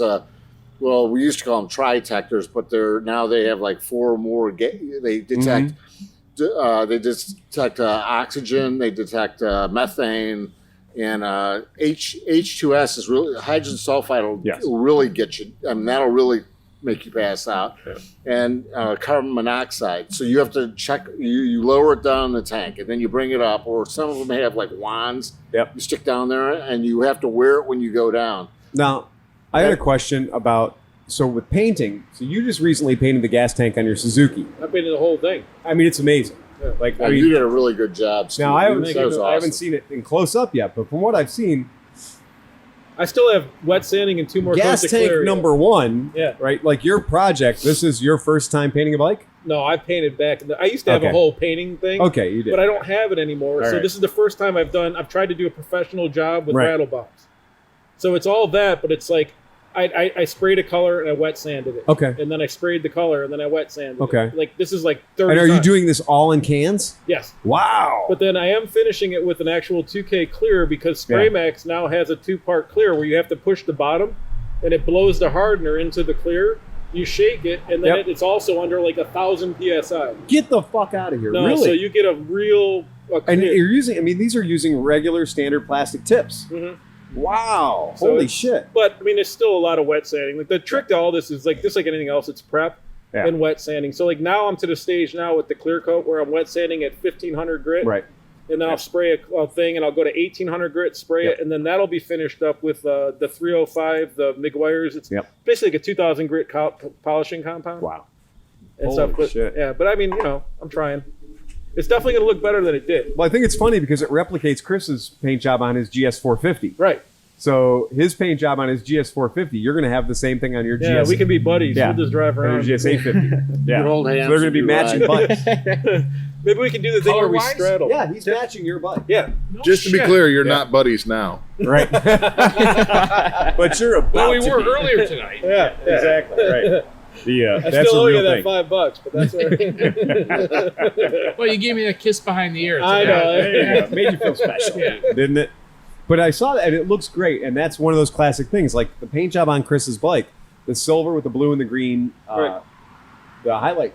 Right, so it's dark blue, light blue, light and blue. like the 3 little blues. The Suzuki It's very blues. cool. Yeah. Yeah, But it's very also cool. with these paints, so it is automotive paint, and then the 2K clear is 2K. It's Right. 2-part clear. You have to wear a breather, even Yes. outside. It'll fuck you up pretty quickly. Wow. So it's And real you're paint. shooting this outdoors. Yeah. What the fuck are you doing for insect control? It's Nothing. been good. Yeah. I mean, I don't go by lights. I mean, I'm- right now there's not a whole lot of bugs. Yeah, it's not a lot of bugs. Yeah. I'm doing it during the day. It's mostly on the weekends, and at night I've been if I can get home at 6 and Right. try to do a coat before 6:30 or something. Yeah. But as soon as it gets dusk and the bugs come for the lights, you Yep. can't do it anymore. Well, my grandfather told me a trick, and he was like, here's the rule. He said, squirt early in the morning. That's what I was going to say. Real early. The birds have done their job. The bats have done their job at night, getting all the insects. Well, you and got to then- check the humidity though. Right. And then I would Humidity. I wet down the driveway. Yep. So I wet down the driveway to keep dust to a minimum. Cheesecloth everything. Yeah. And I mean, I painted a couple of cars that way. Yeah, you But, I got to mean, you cars have are to easy. do that. Yeah, you Yeah. got to wet sand. You got to have the tack cloth, a good Yeah. degreaser between every coat. Yep. Degrease the shit. Like I ran it. Well, there are no rubber gloves available in the world. No, right there now. aren't. Yeah. So What I do you did- use, like xylene or? What, to degrease? Yeah. No, it's actually a degreaser. Yeah. It's by It's like a wax and grease. Do you want some gloves? I'll get you some. I have plenty. Well, I'm almost done now. So Well, I mean, I wish. Yeah, I knew you needed them. I yeah. can give you some. Sorry. Yeah. Jesus Christ, you should have asked. Curdly Ah. I bought like 5 I cases still before the this whole thing. This Yeah. is a treat. Oh wow, nice. I'll This remember is an that. absolute treat. I Yeah. hate to talk over you guys. I'm just. No, I was that's good. just- It's I good. was literally just sitting here going, "This is a fucking treat." Yeah. Like, It is. The vanilla comes. I mean, Yeah. is that what is coming through in this? I oh mean, yeah, this just. it's delicious. I want to live in one of these barrels for like a week. Chris, you got to find out and get if you can get Or one of maybe those 12 barrels, years. then brew some All right. beer to put in that barrel. No, I would never Where'd you let get those that, barrels Chris? go, man. Pardon me? Can you give us the background on that? The E.H. Taylor. Yeah. I bought it and I brought it to the. I mean, is that available? Is that available anywhere? You bought the Yeah. shit out of it. Yeah. It is available. I mean, this is they have this Yeah, at my Giant Eagle, my liquor control really? by my house. Yeah. Yeah. So it's like it's on the list. It's an Ohio. Oh, that is it's really. Ohio approved. I mean, is it expensive? It ain't cheap. Could I see that 38 box? bucks. 36, yeah. Seriously? 38 bucks, That's yeah. a $38. Yeah. Yeah. Yeah. I mean, I'm not Wow. spending over $40. No, For I mean you that's fuckers. delicious Yeah. for that kind of. No, but money. it is tasty. It's real And good. it's smooth as. Yeah. It's too Smooth as- smooth for Dan. I was Like gonna Dan say. said, this bourbon's too smooth. It is almost too smooth. It is very declawed. It is very tender. It's real drinkable, and it does I give love all the the- good flavors. Yeah. Vanilla is just coming through Yeah. to me like. Yeah, it's a good. I love That'd the be vanilla. dangerous. Yeah, it's a good barrel. Put that I like away. it. So to bring things back to motorcycles, Motorcycles. the long way up has debuted Right. now to first Yep. three, and interestingly enough, Baldy from Adventure Rider Right. interviewed Charlie Borman. Oh, good. Yeah, Borman. Yeah. And I like him way more than I did before. Now. Oh, Charlie's He's fantastic. a really cool Yeah. guy, man. Yeah, he's very cool. Like he was so laid back and personal in this interview. Like you see him on the thing, and you're like, I wonder if that guy's really like that. Yeah. And he's totally like that. He's Good like- for him. I totally think that you and Charlie would love partying with us some night. I really feel I like can only tell it you wouldn't take much to have him on the podcast. from my experience with Ewan many years ago that I had at Laguna Seca. What I can assure you of is that he was very happy to get away from the crowd of people. He was very happy to have a wrench in his hand and have a motorcycle to work on. He was very happy to be, having a beer and a cigarette and to be away from people. And his dad was traveling with him at the time, and we got him set up on the little, Ducati bikes, and he was a wonderful human being. And he called my wife on our anniversary. So that would have been my third anniversary. Merritt got a phone call from Ewan McGregor. That was my gift to her. Wow, I cool. mean, I happened to be working at Laguna Seca on my anniversary and happened to run into Ewan McGregor on Ducati Island. And when I told him it was my anniversary, he was like, we got to do something special. And I was like, yeah, so let's call my wife. And she was like, she thought it was one of my fucked up Scottish friends playing a joke. Because I do have some fucked up friends. Yeah. And you have played jokes. And we do play jokes. And then she was like, I'm watching Moulin Rouge right now. So all I can imagine is the moisture factor for my wife must have been off the charts. Squish. Because I was very impressed myself. Did You she were a little actually? moist yourself. I was. She- So now we find out that 20 years later, she actually wrote the WAP lyrics Yes, she did. for She did. And that was on her 3rd anniversary. Yeah. And yeah, that phone call, it was a wonderful phone call because he's like, no, really, this is Ewan McGregor. Yeah. I'm not pulling your leg. This really is Ewan McGregor, and I'm keeping an eye on Phil, and he's being a good boy, and he's not up to any trouble, and we're just down here at Ducati Island, and we're eating steaks and drinking Fosters. You missed your opportunity. Yeah. You should have started Cameo back then, and you could have been a multi-billionaire. Could right have now. been, right? Yeah, that's true. Oh, yeah. But that was like, but what struck me about him is spending some time with him is that he's a motorcycle guy. Yeah. Like, Yeah. fuck everything else. He's got a job like we all do. It's just his job is sexier, Yeah, right. right? Well, that's like that dude from The Walking Dead that went and did the Misfits thing. Reed. Reed, Sexier yeah. than no working Reedus. at a wastewater plant. Exactly. No, That's there's kind of nothing amazing. sexier than that. No. But You as guys much- all saw the video though I sent of him jumping the monkey bike, Yes. right? Oh, Yeah. Yeah, absolutely. Yeah, and that that's good really is like we joke, but how we party, how we fall down, how we get hurt, it's the same universally. I mean, Is- honestly, The daughter that was filming that was the Russian girl that he adopted on Oh. Long Way Round, I believe. Is what, I didn't know is what that. my wife.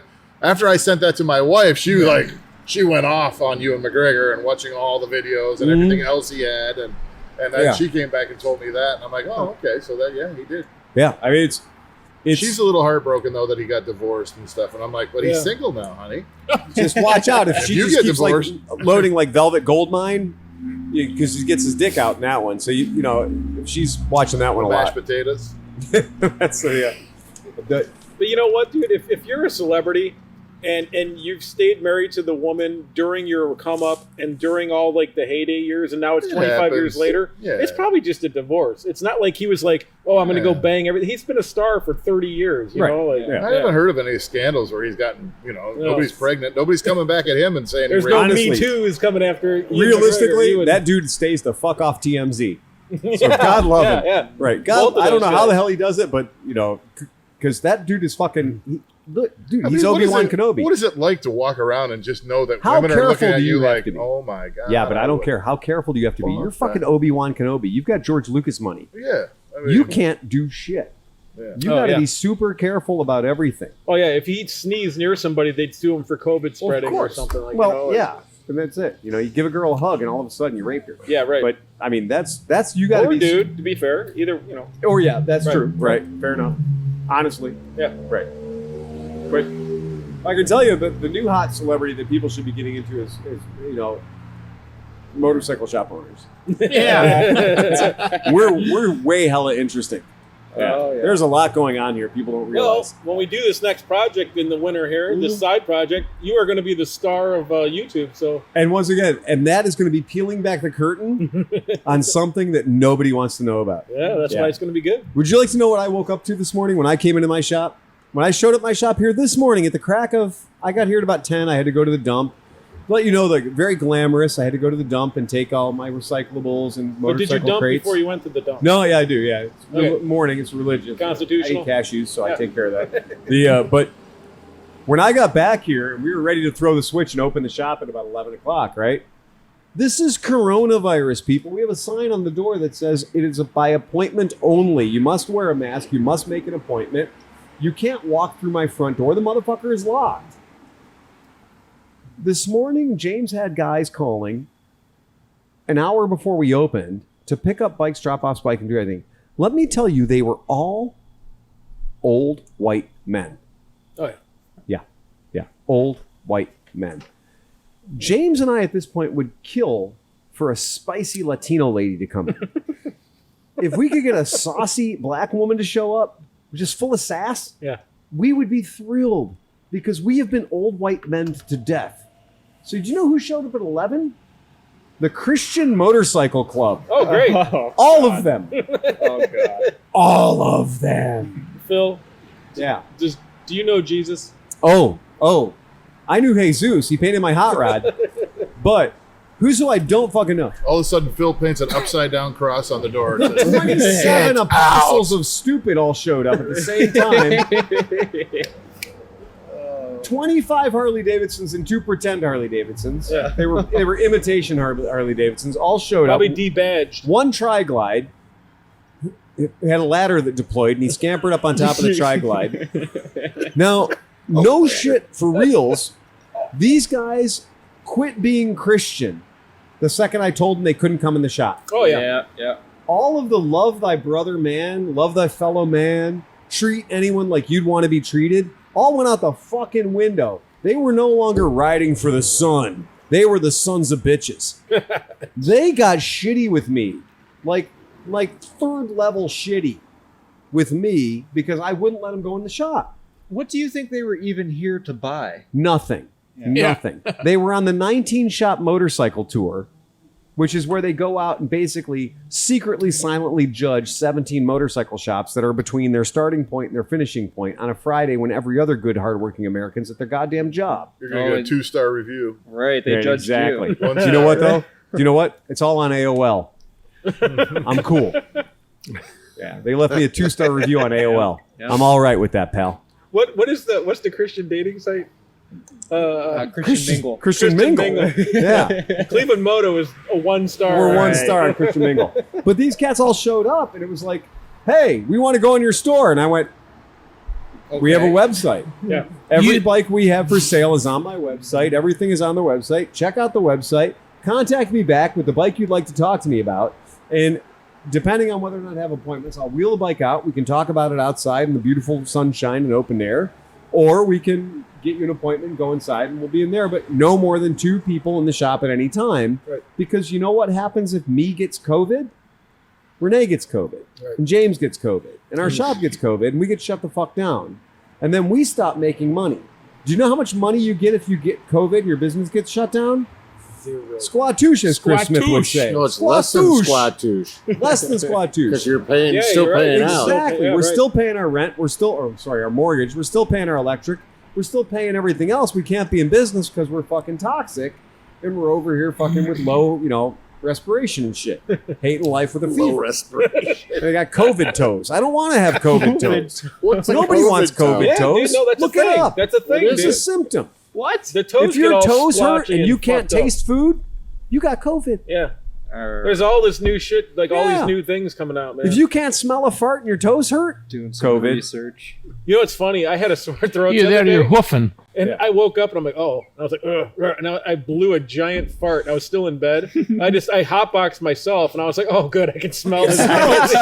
oh my God, I'm disgusting. But I don't have COVID. But I'm alive. Oh yeah, you do not want COVID toes. That's You don't for want sure. No. COVID toes. Fuck you don't want Are they COVID bad? toes. That Oh, shit's they're real. bad. Yeah, COVID Steve, toes let's see is your real. toes. Ugh. You don't want Ugh. COVID toes. If Let's you see your can- toes. Like I said, if you Oh, can't holy see your shit. toes- Oh, Yeah, jeez. there you go. They're white with a red Somebody stole a stripe. BMW. Yeah. There he goes. Like a silent, distinguished gentleman right there. Yeah. So they want to come in your shop. We want to come in your shop. I would have said, well, Calm down, Smith. Jesus Christ, dude. What? You people just in blew my ears out. people in hell want ice He water. got up on that mic. Oh, my He God. got up on that mic. He was sitting all back Check and test. stuff, but he got something to Yeah. say. He woke up. What were you saying? He said, so anyway.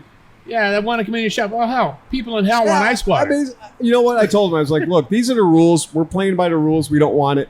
Nobody wants to get sick around here, whether or not it's, you know what? I don't want to get a real sickness or a hoax sickness. Right. I don't want the real COVID or the hoax COVID. I don't want either one of them. The faux COVID. Right. The faux COVID, the FOVID. I don't want that. They were pissed off they couldn't go in the shop. And there were like a full grip of them. I mean, like straight up legit. Did they? There were a lot so of you know them. what we They haven't should have been discussed? at church. We haven't discussed since we discussed it 4 weeks ago or 5 weeks ago, Yes.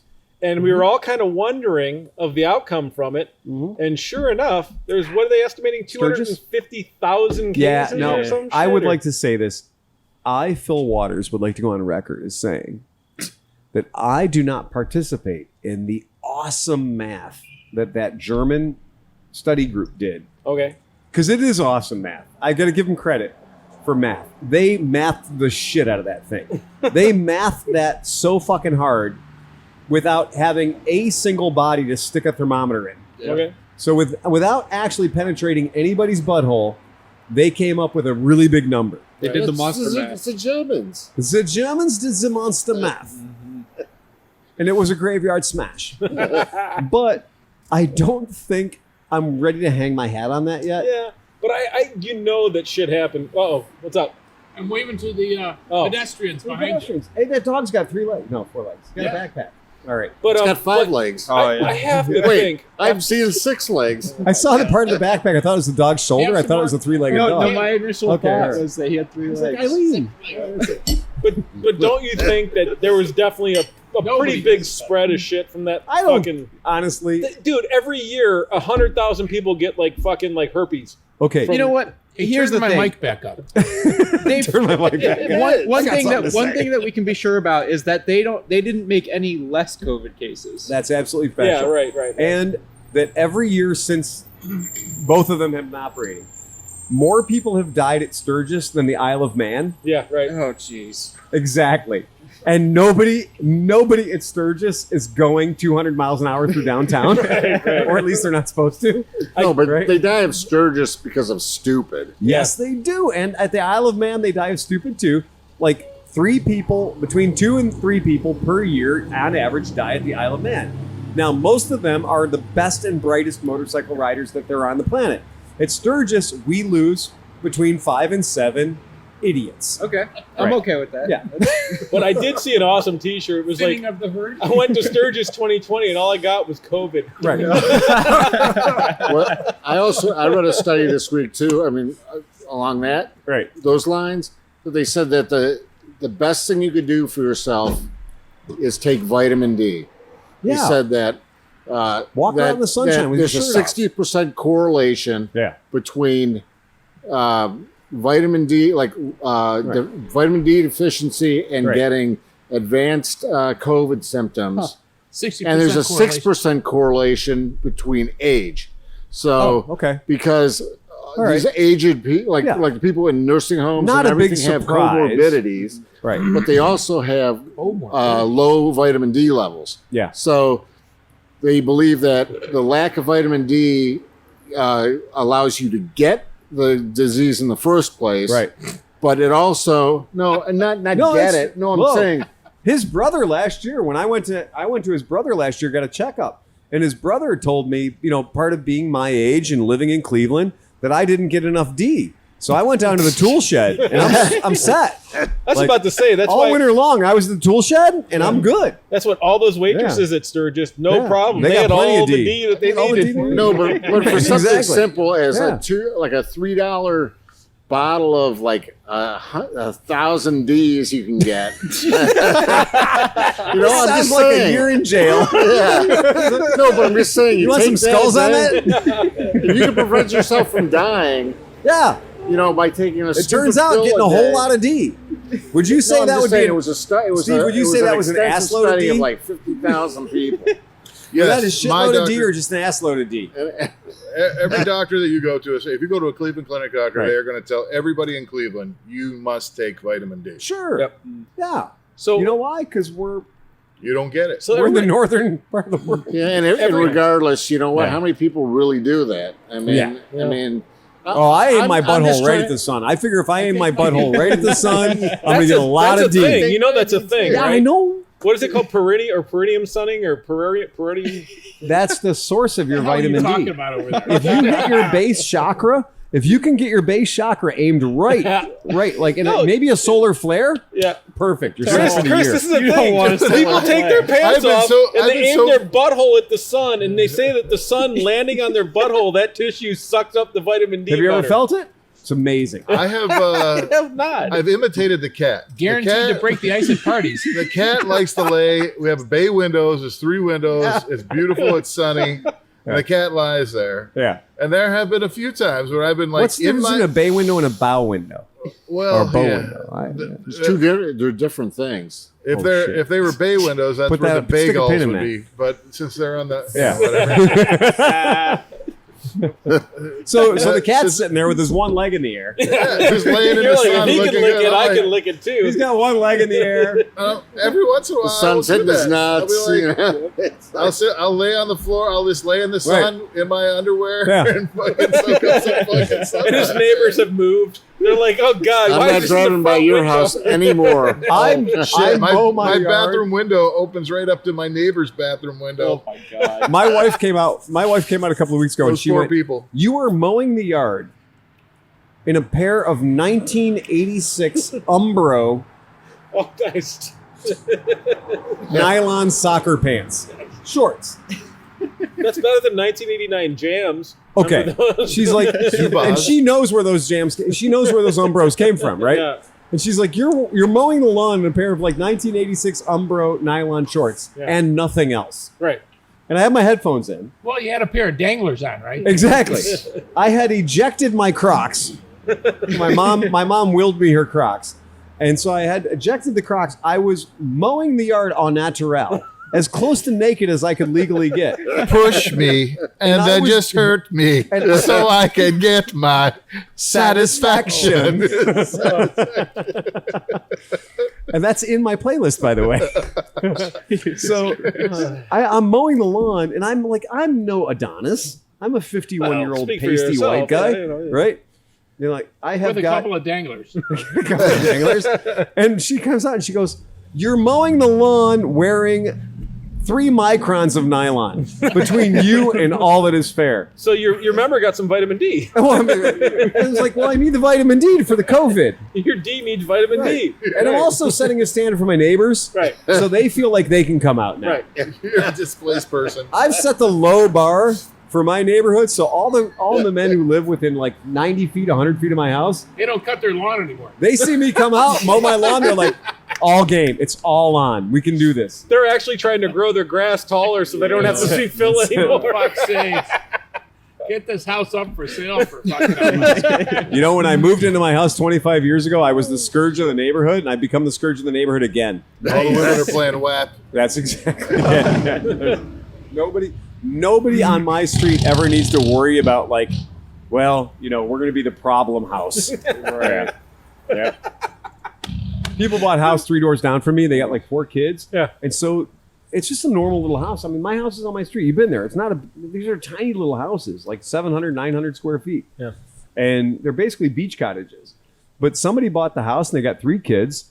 And there's like, they'll have parties with like 40 cars. They'll line the whole street up with cars. And I'm very impressed by that considering the COVID, Yeah, right. right? I mean, I don't have the balls to do that. I No. wouldn't do it. I'm scared. I'll admit it. I'm a pussy. But they do it. They pull it off and they're rocking.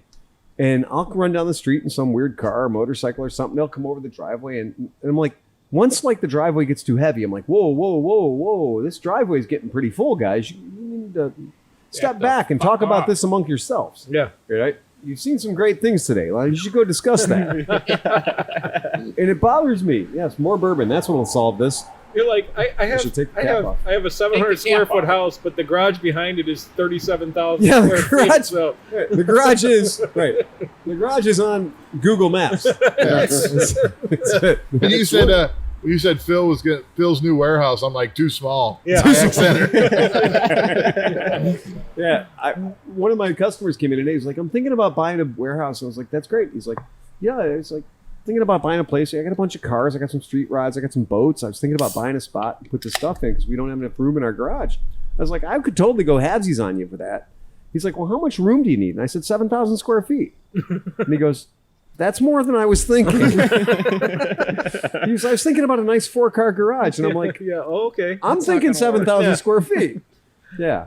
You're like, I got a 10-car garage behind my house, and that's like 170. This is 11,000 square feet right here. Yeah. And I'm renting 4,000 square feet in Parma that I don't like to go to because it's in Parma. Right. I hate going to Parma from here. It's not the right place. Parma's not where they put, like Oscar chose to live in Parma. And I think it's just because he didn't want us to bother him. That's why we don't see him. He hasn't made it out of there. One, he's the only I Mexican hate in you, Parma. Oscar. Is Where he, are you? Yeah, is You he live in married Parma. or something? Where What are happened? Kromke lives in you Parma. abandoned us. Oh, Oscar. He's got a squeeze. I know. That's why he's That gone, doesn't right? mean Yeah. anything. You can get out on a Thursday or Friday. Yeah. No, I think he's commuting.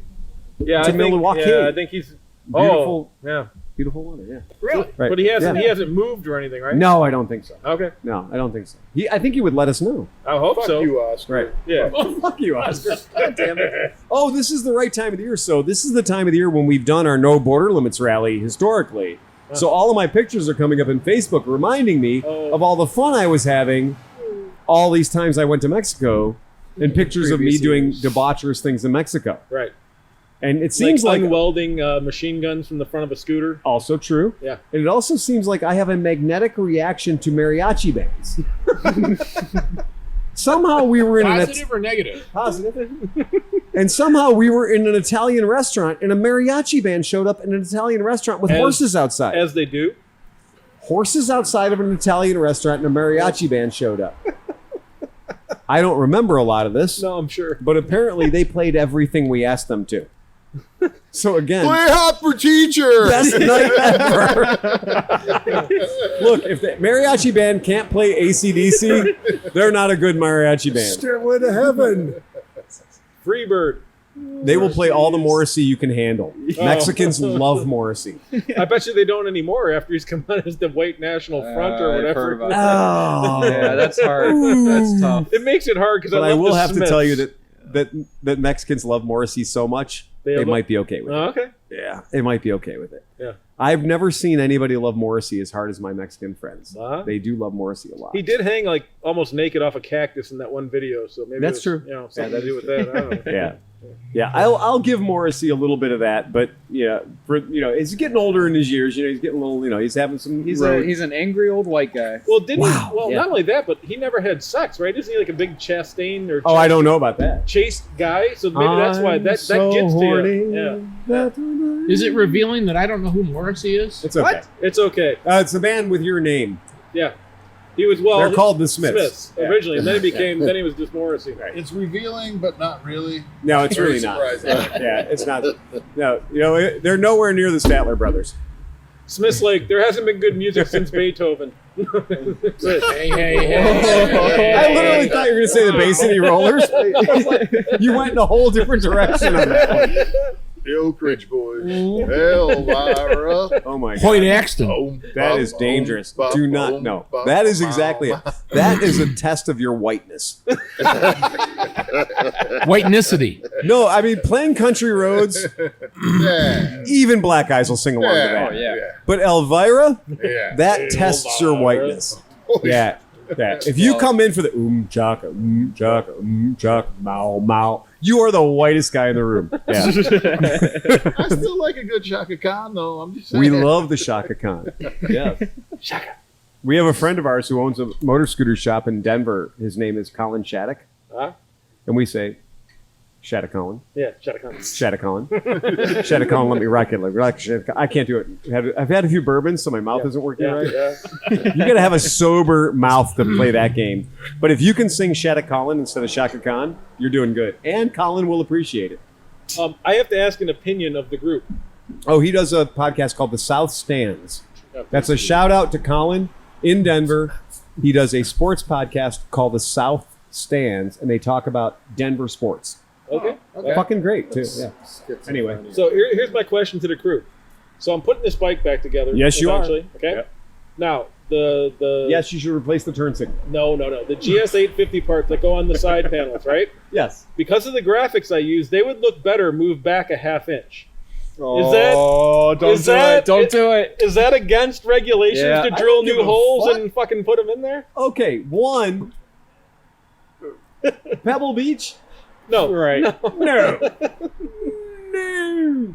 The Quail? I'm sorry, the Quail? Yeah, right. That's in Monterey fucking Ray, man. How about Barber? I could probably make Barber. And you know what? And you'd still be in the Suzuki 850 class, Right. where the only thing you can hear is the crack of a natty light. Yeah. I'm sorry. You're in the Suzuki 850 class. Oh, you bless your damn heart. There's one other dude. Yeah, he's in a wheelchair. He's probably from He Canada. puts his wheelchair in the sidecar and drives from the sidecar. Yeah. Yeah, he's your competition. You're fine. I think you got this. Oh, wait, your logo's a half an inch back. Yeah, He dude. came Oh. from Canada. Yeah, we're going to cost you 20 points on that. That's an interesting idea. Has anybody here ever driven a sidecar motorcycle from the sidecar? No, I didn't want to sacrifice my legs. I've seen that though. But I've seen it too. We Well, used you to go lit your to. sidecar on fire the other day. I did. Yeah, that's Yeah, a I whole did. nother story. But I I'm did. sorry. But yeah, there was a fellow that used to show up at the East Side motorcycle meets, and he had a Honda 750 where it should be. Yeah. And then on the sidecar rig, he had a ramp, and he'd drive his wheelchair into the sidecar rig, and then he had all the controls in the sidecar, so a passenger could sit on the motorcycle Wow. and Oh, wow. hold a broom handle where the handlebars used to be. They were totally not part of the game. Really? No, you're just like holding on. It's just something to hang on to. Gotcha. But he's in the sidecar doing all the real work in his wheelchair. Well, I used to go through the metro parks. I used to see him in the metro parks. Yeah, but I straight haven't up. seen him for a It was a long red time. rig. Look, Yeah. we remember Was seeing it that red or rig. like a purplish, like Purplish burgundy. Yeah, Yeah. burgundy color. But what do we remember? What we remember is that was 20 years ago. Oh yeah. And he was the wrong side of 70 then. Oh. Yeah. So what we know right now is there's some 30-year-old with that sidecar rig that has no idea what to do with it. Or it's still in the Piece guy's of garage, crap. just routing. Right, exactly. That happens. Was it a single overhead cam? Yeah. 750. Yeah, it was so a- so it was- somebody on Reddit is like, look who. It was a fucked up Honda this- Matic. This. So Oh, it was a okay. Honda Matic. So it's a single overhead cam 750, and with the sidecar rig set up there, with just all the controls moved over to the right, so he could operate it. Yeah. Dude shows up at my shop this morning with a grocery bag, like Aldi bag or whatever, and he's not from America. He's from somewhere else, and he shows up and you guys remember Adam Constantine? He did the Hurricane Adam podcast with us. So Hurricane Adam was here. He's managed to work his way back up to Cleveland. Oh yeah, okay. So yeah. Hurricane Adam was here, and Greg Castillo was here. So they were, they've been doing like dilapidated golf courses that are slightly closed. They're riding motorcycles on them right now. Oh nice. That's pretty cool. So they were here at the shop hanging out, and this dude shows up. The best way I can describe him is he's an Altacocker, right? So you German folks know what that is. This Altacocker shows up, and he's got this bag, and in the bag is a rack of carbs. And it's just a bag with a rack of carbs in it. And I look in the bag, and it just so happens the guy thought I was a fucking wizard because I looked in the bag and I was like, wow, those are carbs off a 1981 Honda CB750 Custom. And the guy looked at me like, Yoda. I've come to the right place. He's like, clearly you can help me. And I looked down and I was like, the worst thing was like, I had too much information. Had I had 50% less information, I would have helped him. Right. But I had 100% information, which means I told him to fuck his bag. And there's nothing worse that you can do than dive into a rack of 1981 Honda CB750 custom carbs. Oh good. They're not even the good kind of CV carbs. They're the worst kind of CV carbs. The only thing he had going for him is they were all still in one hook. They were all still in one rack. So he hadn't properly fucked They didn't the pooch. jack them. Yeah, he didn't take them apart Yeah. and truly fuck his world up.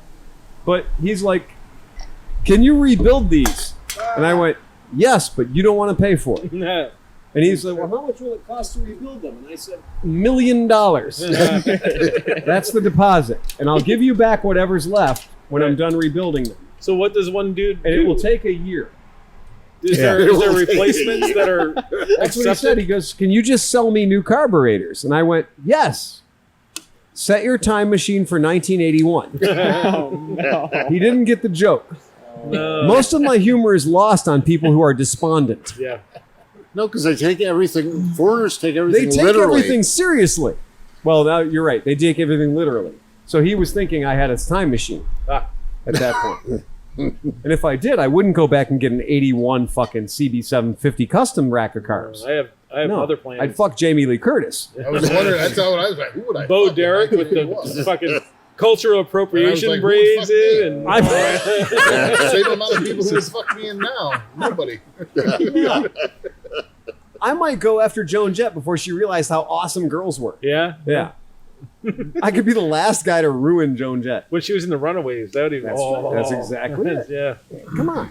And if you're going to do that, Yeah. that's the way to do it. Yeah. Right. But anyway, I looked in this bag, and I'm serious. I looked in the bag. He's like, "Well, do you have any? Can you sell me some new ones?" And I looked at Greg Castillo and I looked at Adam Constantine. I was like, you guys got a rack of 81 CV750 custom carbs? And they were like, oh. And I went, there you go. I was like, no, there's none here. Yeah. Well, so could he buy 4 eBay 32 millimeter, whatever the fuck size? He could buy a rebuild. You could buy a rack of rebuild kits. So you could buy a set of rebuild kits, and then you'd realize how bad the top of the CVs are, the diaphragms are. That pretty much, good luck, man. I don't know. If anyone else has a better solution for them other than go fuck your hat, or go fuck your plastic bag. CV carbs. I might, but I wouldn't dare tell you that I could do anything with this. It's one of those things that we've gotten to a point in our universe where nobody has come up with. I mean, it's easier to rebuild a Model A car. It is. No, I fuck you not, man. No, it's easier to grow a pancreas. Look, I'm serious. I've been to the Henry Ford. Grumpy sewer guy. I have nailing been to the Henry Ford. The humor here. I have been to the Henry Ford. Wait. Stop a second. Take it apart and put it back together. Yeah. If Steve was at the event tonight where Cam is, he would have killed. You would have killed with that line. With that line. You know what? It's easier to grow a pancreas. I'm going to go out on a limb here and say that the people that went to that show did not get their money's worth because they could have got so much more right Well, here. again, No, it was, I don't think 6,000 cost people who listen to something. this show. Yeah, I don't know. Seriously, you got to pay to go there? Yeah, dude, What? it's a show. You have to I'm pay for I'm sure fun? There's a cover charge. I don't know. I don't know. Well, we are paying for fun. Chris paid for fun. He paid like $38 for that bottle. It's totally fun. It's the most fun you can have for $38. Hey, so you guys coming back from Speculator, did you guys run into any rain coming back? Oh, it's A on. little bit. Yeah. Yeah. So After you know, we stopped at Niagara, and got back on the road, it was pouring. so I left on Saturday, and like a knucklehead, you know, I drove up there Friday for 8 hours, and then slept for like 5 hours. Why did you leave? I mean, we did we say something? Did we do something? Was it the log? That Yeah, I hit him in the head with the plus, log. you Irish goodbyed me. I No, went to the I dump said- to throw out all the stuff, and you Now- said, I'll be here when you get back. Now and wait you a were minute. gone. Yeah. Steve, you said I'm going to go to the dump. I'll be back in 20 minutes. I waited 40 minutes. You never came What's back 20 to the minutes dump. to the dump? No, you said wait 20 minutes. I waited 40. So I figured you fell into the crusher or something And like you that. did say you did say goodbye to me. We did Yeah. that. See you. Have a good trip. Yeah. So I'm riding back. You can see I'm avoiding the question of why did I leave. But Clever. I'm riding back, and I ran into 4 patches of rain, and the third patch was for half an hour. Oh, seriously? Was heavy, that bad? heavy down, oh shit. and I was the only guy that rode a bike Yeah, rather than I'm sitting in the using- comfort I'm of a using it vehicle. All right. Yeah. Oh, fuck it now. I would say riding Put that on your lips real quick. That's over 1992 Get out of here. Toys Quick. is not comfort. Is it dry? Well, some of it is. Most of it is, yeah. So So did you get the shits? Is that why you had to go back? Or no, You don't like pooping and owning your own house? I will say that were you crowning? I was crowning a bit. You were prairie dogging. I was trying to sleep, except Steve Cinch had his time delay camera going off every 13 seconds next to my tent. I thought, what the fuck is that guy doing? Yeah, for 4 hours. Plus, you got And then humped the by a bear. next morning, he looks at his shit and says, oh, well, this is all fucked up. I got to do this again. And I thought, here we go. And you know what? The time lapse I got sucked because the clouds rolled in, so it was just a pile of white nothing driving across And the sky. by the way, it's 27 degrees in Speculator tonight. Oh, Are you serious? Yep. Holy shit! Because our partners are up there tonight. I don't know how So cold it is here. We'll look. We'll take a look and see what the. I'm gonna guess 56. 47 tonight. 47. Well, 61. currently 56. Okay. 61. That's colder than 56. Hey, you want to hear a joke? That's why I'm Yes, going to the I bathroom. totally want to hear it, Joe. It's 61 right now. Wait, hold on. This is a Wait. segment. No way. It's a What show. did I say? 61. It's 61 Yeah, right now. that's good. All right, Give hold it on. to me. Show Give me the segment, next. official show Next, segment. next. We have a Dr. Smith joke coming. Dr. Smith. Yikes. So kid goes up to his dad, who's a gynecologist, and he says, Dad, what's a vagina? So the father goes up to the big poster board on the wall of his office, and he puts a circle around here and says, son, inside this circle is a vagina. He says, well, Dad, what's a cunt? And the father said, well, everything outside the circle. Demonetized. Huh? Is that a good one or what? Come on, baby. Tuesday. Wow. For the women in the audience, what's the excess skin around a man's penis? A dude. The man. What do you call it? Extra skin. Yeah. That is not at all funny. That is terrible. Wow. We were so good until we got demonetized. I know. That was What's funny? Yeah. Every time I upload one of these, right? Yeah. Like, we do pretty good about not swearing for the Right. first, like, We 5 or do. 10 minutes. Yeah, we do. So I put light profanity, like hell and damn. Light profanity. And so the best thing was last week, it finally sent me a message. It's like, congratulations, you've been doing great on being honest with your content. And I'm like, you obviously are not listening past the first 10 minutes. I got to give you that. I mean, the trick Nobody at is, corporate listens to it. It's all going to be listener feedback. I sure hope not. but I So if feel like nobody- for if a all 2-hour podcast, so, we're essentially a 2-hour podcast with some bonus minutes, right? I mean, that's the way you look at it. Oh, God. We could be a 3-hour podcast that comes in short, Occasionally, Yeah. yeah. or we right. could be a 2-hour podcast Right, that has some bonus minutes. Right. But that is true. We have, when you think about, I'm not Johnny Come 120 Lately. I'm minutes. Johnny Comes Too Soon. right, when you think about 120 minutes, we don't have that many swears. I mean, we're not Gilbert Gottfried. No, but here's the other thing. Right. So this is a trick, and obviously they're not listening, but so if you just go, so say I upload it and I just post it, Right. a lot of times it gets demonetized. Oh, yeah, absolutely. But if Yeah. I set a premiere Right. and I let that fucker sit for You like let it 6 stew hours for a or while. 8 hours, Right. Yeah. they're like, obviously there's nothing wrong with No, this. there's Just push nothing it wrong. right through. And then it's Oh, fine. no. Wow. Look, our old podcasts were barrel aged for 3 months. Yeah, right. Some of our old podcasts were fully croisened. Like, they were truly artisanal podcasts. They had been Croisening. steeped. Like there's been like regime changes in the government. They had been steeped in an SD card until you could just get a waft of the silicone. It's ready. It's ready. Oh, it's perfect. Oh, there.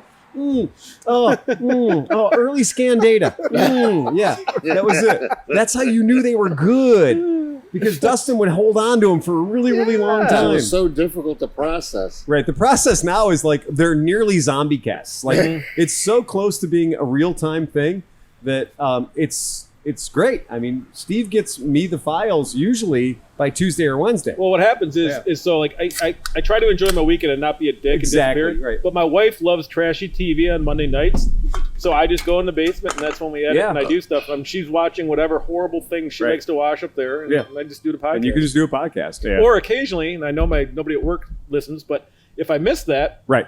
then my boss pays me about 2 or 3 hours worth of time. No, that never happened. That We don't wanna never hear that. happened. I did want to call attention to David Parnell. Thank you, $10 Patreon. Yes. Yeah, that was it. Well done. He's listening to us right now. Has No, anybody he's not. He's listening to last week's podcast. Right now. Right. All right. Has anybody complained? I like it when people get butthurt Yeah. about our You got a podcast. fucking angry podcast listener? Oh, I want to hear Yeah. all of that.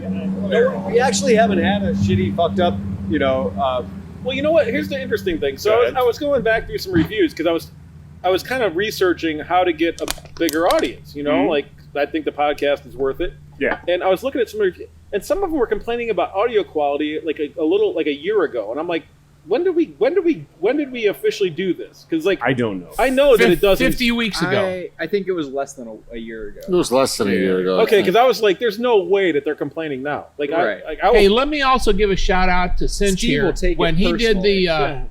when he threw out the Speculator New York, Not a podcast. not a not a podcast. podcast. The videos were pretty fucking cool. Well, you know what the funny part is? So you want to hear the so best? you zoomed either all the way in yeah. to Hoffert holding a beer, or you zoomed Right. all the way out. Yeah. I don't know how the fuck you did it, Yeah. but Too bad we didn't get the Smoking wires. drone lighting the fire. That should have been. I part of have that. I have But- some of that Oh, you in do? there. Yeah. Nice. Oh Good- no, yeah. It was good work, Sleepy baby. The best part, Yeah. I'm sitting there and I'm hovering over the fire to get it going because we were having a hard time getting it going. And all of a sudden the drone's like overheating. Please move. that was So is that when you hit me in the back of the head with the No, that log? was before that. That was before that. Okay. But you know what the best part is the one shot of the mountains and stuff. John, you were flying. Yeah. That was footage when you were flying. Okay, cool. Yeah.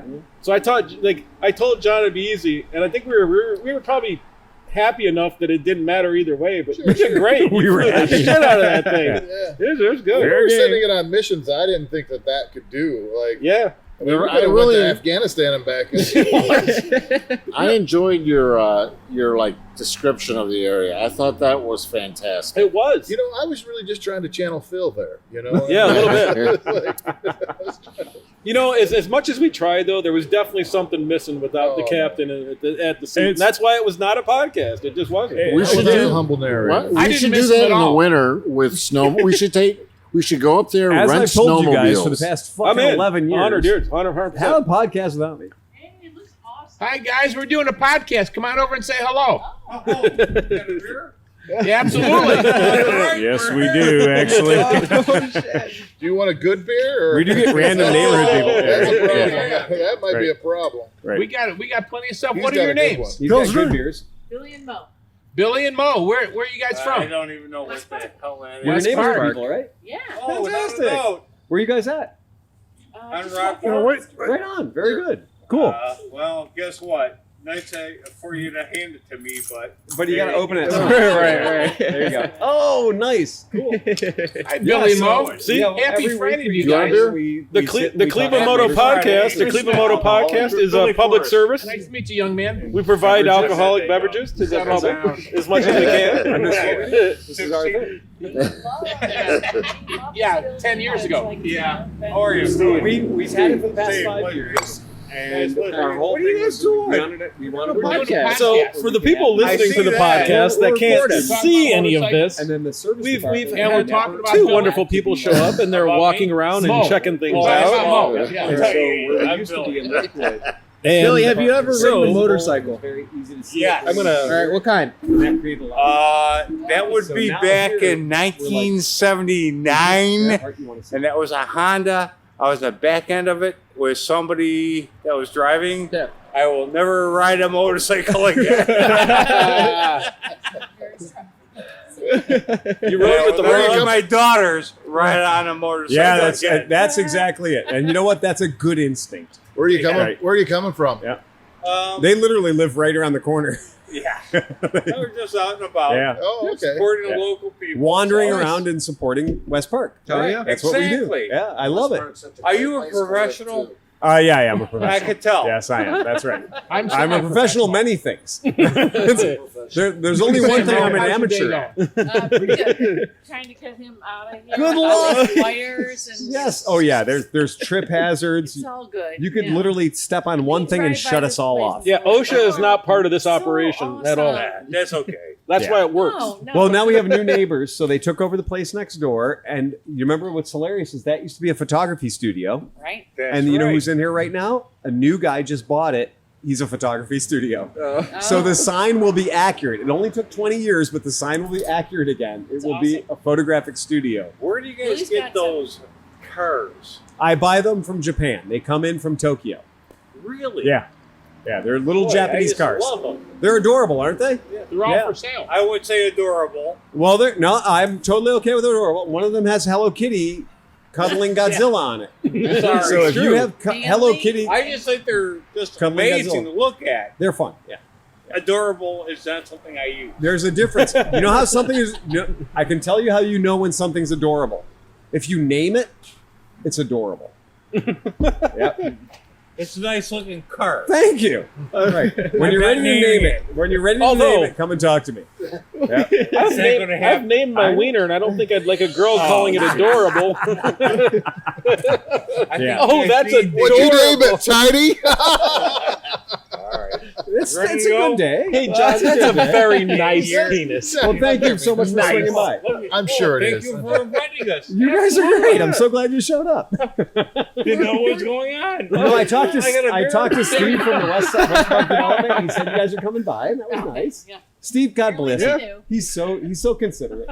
Come back next All right. Friday. Good night. All right, We'll see Mo. you I'm guys. going to follow you on YouTube, We'll right? look Yes, it up later. Look up Cleveland We'll Moto. call it Cleveland Moto. Okay. It's right on the sign. All right, guys. Have a great one. Have a good one. Cheers. We'll see you. Cheers. Yep. Where can we find you? Cheers. On all of it. Yeah, I love it. Cheers. You know him. Did you just say that? I did. What I do? I said cheers. Cheers. I just said cheers. You said cheers. West I said County. cheers. West Come on, County. Mo. What the hell are you doing over there? West County Flag. Okay. Clegg, yeah, absolutely. Sure. Yeah. it was County West Clegg. County Yeah, Flag. West County Clegg. Yeah. All right. And that's a All star. right, the Cheers. boss is talking. That's it. You know, they redid the 23andMe matrix, and it turns out a lot more people are Scottish than they Sorry thought they about were. that, guys. Oh yeah. So, yeah.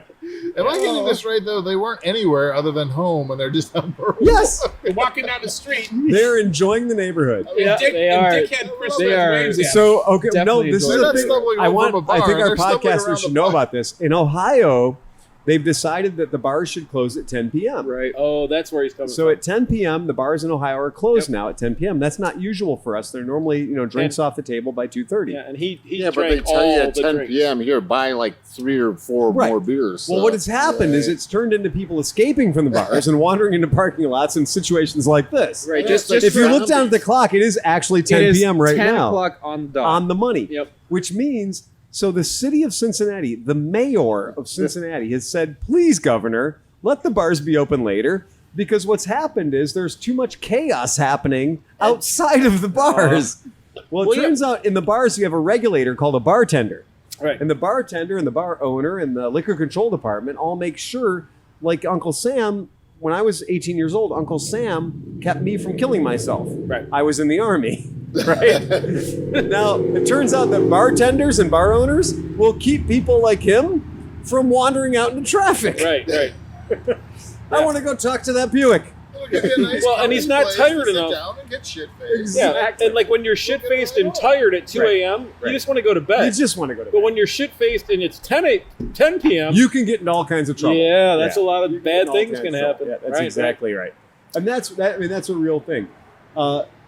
Last night I came into the shop, shut things down, made sure everything was great. Did some neighborhood stuff and rolled out at about 9 p.m. or whatever. Made sure the place was cool and buttoned up. We had the vehicles, big 4-wheeled vehicles parked in the front as we do for enhanced security. Of course. This morning when I came in, I found a Roketa dirt bike side panel. Like the whole side. Like a quarter of a pig. I found a quarter of a Roketa side panel, like the whole thing that said Roketa. A hind quarter. Yep, a midsection. Oh, the belly. Where'd that come Yeah, the flank. And I'd found this just laying by my door. And it had been so gravel, like this thing had been so fucked. Yeah. And it's a Roketa dirt bike, which you mean is like garbage. There is nothing worse. This thing had been dropped at least 50 times. Yeah.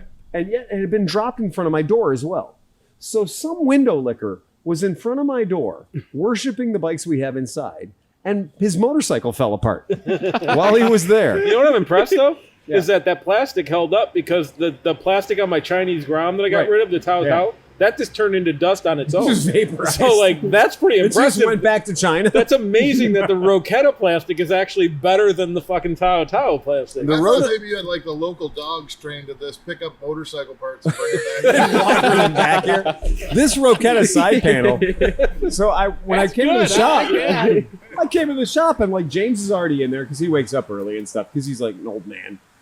He pays $500 for a giant 300-pound ball. Steel ball. Yeah. We can lift that later. A fake. No, Oh, I no, have I no don't think we interest in can. it. I can get it up. Can you? No, Yeah, I that's can what you're. do it. That's what I've heard. I can lift That's it. what she said. ball. Yeah. He's got Is a that way? 200 pounds. Oh my Yeah. god. It's a 200-pound And ball. it I came can't in a lift that. giant It's wooden it's crate. called a Atlas stone, Yeah. but it's an Atlas stone that you can change Can you get how it much above your weight's in it. shoulders? No, I can't get it up. And to my how much? shoulders. How much did he pay for this A ball? lot of money. Yeah. Like right? a lot of money. What's it Roll made it, of? roll that out here, John. What's it made of? Well, the outside of it's plastic, and then it is. There's a big Allen bolt on the side that you can load it with more weight, Oh. so you can make it weigh more. But right now it weighs almost 200 pounds. All right, lift it up, John. Yeah. Oh boy. Wait. No, seriously. If you lift it up, you might lose a testicle. Don't blow out your sphincter. Yeah. Don't let it The get only rolling. thing, I mean, either. like James does strongman competitions and stuff. Yeah, there's. Right. Don't use her back. The Yeah, tech- no. This is bad. On it like this. I just There lifted you go. with- It's like I got really big balls. I just lifted with my Big sphincter. ball. Squat as far down as you can. And that kind of Yeah. I'm What's very. the point of that? I'm That's very almost proud of. perfect. I'm very proud of the fact that I do not do any calisthenics or exercises really, Right. and I was able to pick it up. And James was like, "Shit, I'm not going. Wow. Chris that Smith up. likes it because that kept his whole companies in business for a long time. Yeah, All the yeah, guys and- that came in like, oh, Yeah, my back. yeah, it just is clearly it is a workers' comp claim waiting to happen." just don't let that thing get rolling because it'll Let's take roll it anything. out Oh, on I the want to range. roll it into Lorraine Road. Oh Yeah, my that'd god! be awesome to Oh roll my it out. God. I'm on gonna roll it Lorraine on to Road. Route 6 here. See what happens. Oh. Or roll it on to Route 10 and see what happens. Yeah, I want to see the first lowered Camaro that hits that. Oh, I want to see no. that go from the front to the back of a poorly made American car from the 90s. That's the right thing. That's not going to happen. Yeah, so I'll go pick it up for you. No. You guys are all, oh my God. I'll pick it up for you. There's going to be there's kidneys and So it's a so, really bad idea, and the idea Yeah, behind it is no. you have to get down real low. Yeah. no, I can't even get a grip on it. You don't gotta do get a that. grip. Kind of squeeze it with your So leg, Phil too. is on the ground right now trying to wrangle I this picked it up a ball little up. bit, but Yep, it's too slippery right now. Yeah. Oh, it's too, too slippery. You have to get the gription gloves and the gription. the spray adhesive and things. No. I'm not even going to try. Basically, Yeah, no. I was Chris, just- I know you could do it. So You far, don't need to prove they anything. keep my No staff ego keep here. well, so my staff keeps bringing more and more weightlifting equipment into the shop. Yeah. So I give them a big bonus every year, and they basically Heavy buy lead things. with it. Right. Honestly, and I buy lead too, but I put it out the end of a 7.62, right? And Did he know that you could just spit a boy. big dodgeball and fill it with cement? well, among other, you did the same thing I did. Yeah, I got it off the ground, but I can't hang on to it. I'm too slippery. It's moving. Yeah, I'm too slippery. But so every time they grab one of these pieces of equipment, like I'm the joke guy Yeah. that they're all like, let's see if Phil can lift it. Because they know that I'm not at all into that shit. So they bought a thing called a jump box.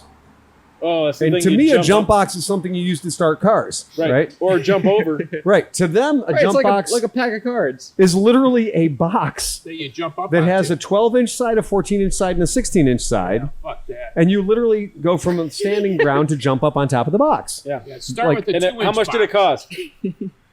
It came from China of all places. And it's made of wood. There's Now some, we have wood in Ohio. We have tree Can't build a carcasses. jump box? in my Right. industry, they have a thing. So like when you Yeah. have a grip come in, right? Yeah, right. So when somebody's shorter or you Yeah. need somebody up, they call them apple boxes. Yeah, And they're little wooden Yeah, oh, boxes yeah. and they come in different sizes. absolutely. So a set of those. This one day I was like, you know what? Yeah. How much is a set of apple boxes? Now, granted, this is a 1/2-inch plywood nailed I get it, together yeah. with like some like branded thing that's I'll show branded you one into later. it, Yeah, right? Yeah. And a set of them was $950. Wow. And I'm like, what kind of drugs do you have to do to buy a 950 set of little wooden boxes? And my point is, we shouldn't be importing any of this. No. Trees are falling down in my yard. Yeah. Right. Yeah. Hey team, we still have 2.5 inches left. To go. Yeah. So That's we gotta, all I we gotta got. Get That's this. all I got. I'm going to tell you. Come on, every team. time. My pet peeve is Peloton. So every time they bring in a piece Peloton. of sporting equipment, they bring in a piece of sporting equipment. I get to go in there and drag my 51-year-old ass against this piece of sporting equipment. And today they had the jump box. Yeah. So the jump box, I was like, well, how high does it go? And they're like 16 inches. So I was like, so set it for 16. So 2 tires? So they rotate the jump box until the jump box is 16 inches tall. And I had to stand there and think about what I was going to be like when I fell off this jump box. Because I'm pretty sure I'm going to try to vertical jump onto a 16-inch jump box. White man can't jump. Exactly. But it turns out white men can center their mass in the universe and their legs can jump up really quick. So my ass stayed exactly the same You elevation, just put your feet up. but my feet went up. You just put your feet up on it. So it turns out my butt and my head stayed in the same place in the universe in the grand scheme of things, but my feet went up 16 inches. And I achieved. And that's a long way. 16 inches long fucking way. My wife is convinced That's 16 inches. So I got on top of that box, and then James is like, well, you landed too hard. And I was Fuck like, you, James. James, fuck you. I'm 200-pound human being. I'm going to land as hard as I'm going to land. Don't shame me. You guys just gave me my second $1 million idea in one fucking podcast. I'm gonna make a new fucking ruler for wieners measuring, and it's gonna be all wrong. So like this big is like 9, and then like this is like. Ladies in Europe, so I'm good at metric. The reverse measuring. 240 millimeters, motherfucker. Did you start at the base or did you start at the tip? Because you have to start at the base. I'm 5 1/4 inches. And I think completely average. And First time in my life, McMurray is average. And I think Cameron's new show is going to be called "You Landed Too Hard." You landed too hard. Oh, so you have to light on the jump box. You cannot land on it. You have to effortlessly. So walk James down does it, and James's feet when he hit the, it sounded like my cat jumping on the couch, right? Didn't happen, right? When I land on the jump box, it sounds like the space shuttle, right? Docking. It's not cool. So then James tells me that that's 16 inches. James tells me he can jump 34 inches. I don't doubt it. 34 inches. Have you seen James? James is thick. James is built like a guy who throws those boulders, right? Yeah. Well, I mean that's the thing though. He's building muscle though. Yeah, he's got a lot of muscle. Yeah. And technique. But if he can jump up to a 34-inch vertical jump, Yeah. and James is not like a dainty ballerina. No. James is like a 240-pound. He got hit by a Prius and did no damage to him. Exactly. Yeah. Right. Exactly. There's things in the world I don't want to hit. One of them is James, because James is just muscle on top of muscle. So yeah, the fact that I found out today James can jump 34 inches vertical jump is shocking to me. Yeah, right. Like that's amazing. Well, he posts videos. He puts work in, man. The dude works his ass off trying to do something. I don't know what he's doing, but what he's doing is amazing. He's doing it with a unicorn head is what he's doing. Yeah, right. What he's doing is not drinking. Right. He's not drinking, and he's exercising, and he's becoming more fit and more strong. I totally respect what he's doing. Yeah. But to me, it's busy work. Yeah. No, I mean, I'm not saying that's nothing against him because it's a hobby, and like somebody would say that working on motorcycles is busy work. It's whatever you're into. Whatever. It's what you're But into. me, It's your hobby. I hate doing paperwork, and exercise to me is paperwork. Yeah. Okay. Yeah. So Come out to the sewer plant. You can dig some shit and get a real good workout. Oh, we used to joke all the time about CrossFit. Like when we were in our mentor store, we had a CrossFit place next door. And these guys were like, we're doing CrossFit. And I was like, come over here and bust up these pallets. Yeah. I will show you CrossFit. Yeah. You want to show? I'll show you how fucking CrossFit you can be. Hey, how about instead of moving that tractor tire? Right. When my bike breaks down 7 miles from home, Right. you come You and can push push that it fucker up. all Right. the way That's home. it. I never Load ran this out truck of, up for me. Right. I was going to say, Unload this would truck. you like to see? Let's see how you deal with a Goldwing Yeah, right. on a 7-foot ramp. On its side. Yeah. I want to see you deal with a Goldwing on a 7-foot ramp. Because the dude who showed up the other day in the Dodge monster truck Oh, my with God. a Goldwing in the back of it, How did they get it in there? he can suck a mile a day. Oh, I drove it in there. Again. It's not my job to know how he got it in there. I hope he jumped it in there. Yeah, right. That would be awesome. But the fact is, he was looking like, he's like, so we're going to get this out and you're going to work on it. I was like, you're wrong twice. Yeah. You see the Goldwing guy jumping in, and he's like, "You landed too hard." You landed too hard. what kind of Goldwing was it? It was an 81. Oh, It was an 81. a worthless Goldwing. It did not make it out of the truck. Yeah, GL Enough to 1100. say What's it it? did not make it out of It's the truck. not even a good GL. The Not only even- good GL 1100 is an 83. I load ridiculous numbers of motorcycles into ridiculous types of trucks here at this building. It's what I do. I pride myself on my ability to do it. And when that dude showed up and I walked out and saw that Goldwing in the back of the truck, I was like, you are proper fucked. And he's like, what do you mean? I was like, you're proper fucked. And he goes, how am I proper fucked? I'm like, one, you got it in there. Yeah. And I don't think anybody can get it out. Right.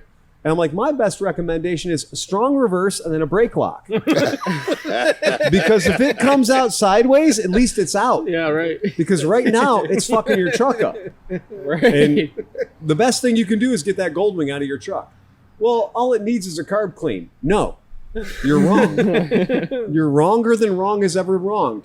It doesn't need a carb clean. It needs everything. No, it needs a burial. It needs a water pump. Right now, it needs a carb clean. I tell you what. You need to go to an open mic. You know what? You know what's really The problem is, though, you'd require the audience to yell shit at you. You just like wait for them to say something and then come back. And then go back. And I'm Cameron, and mic drop. And I've been Vanderhurst.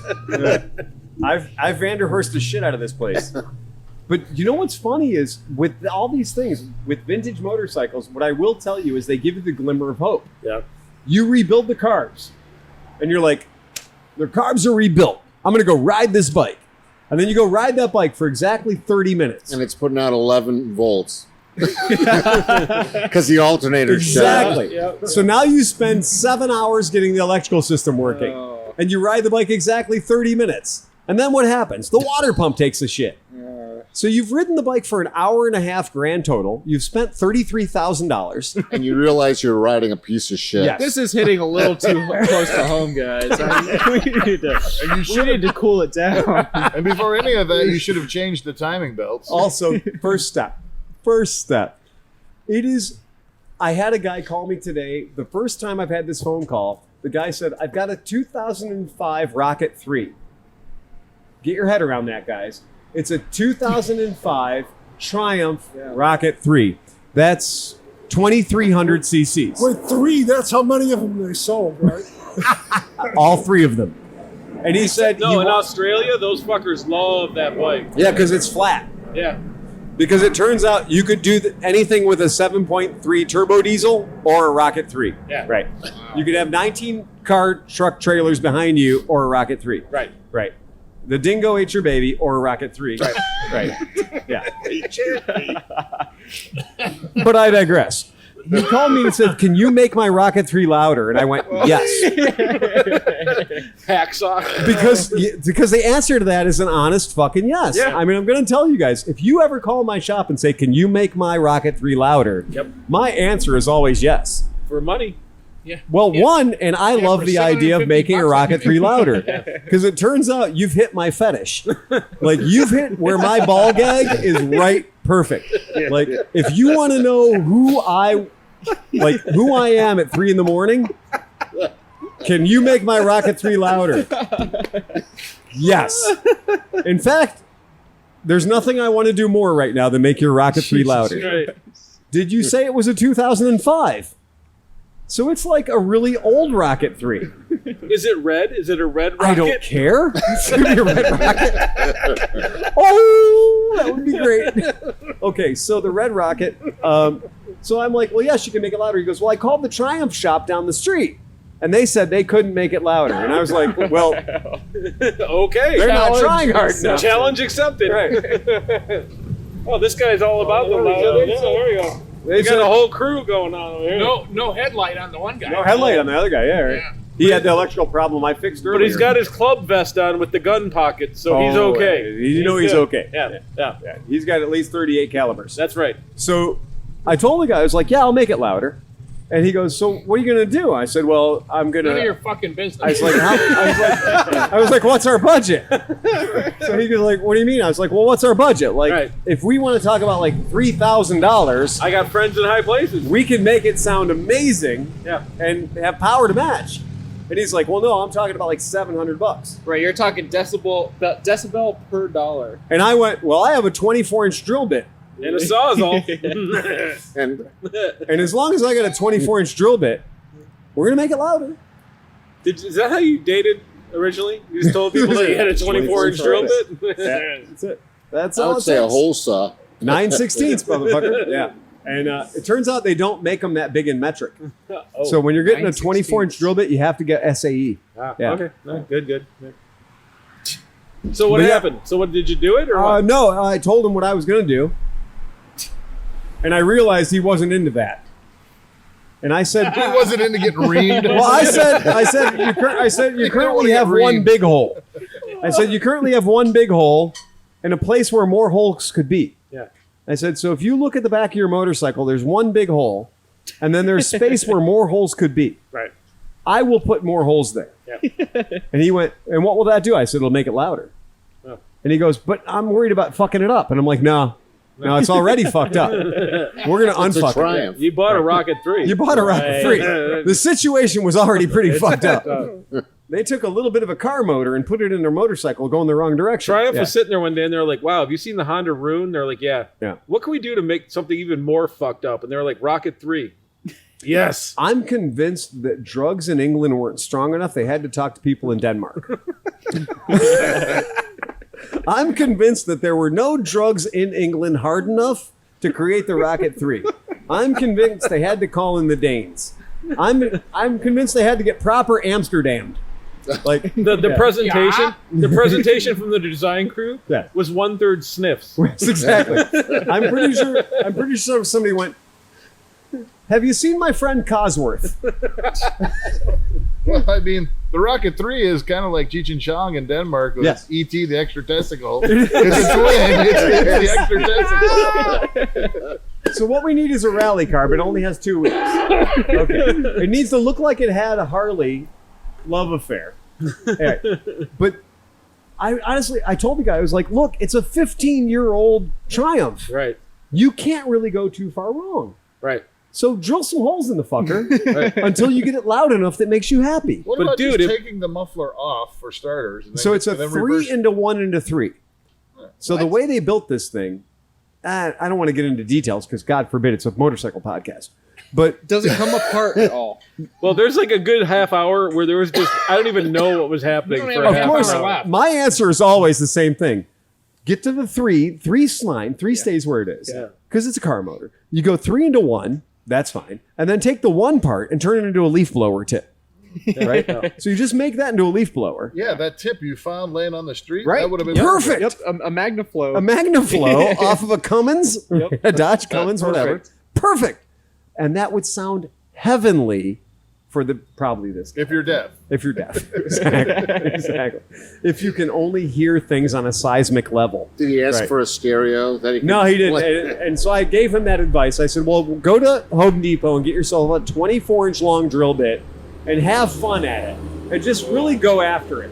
And just fucking get up in there and just really earn it. Right. Indiscriminately, too. Indiscriminately. Not just the exhaust. Just He's like, everything. he's like, how far in should I go? And I said, measure the silencer and go 2 inches shorter.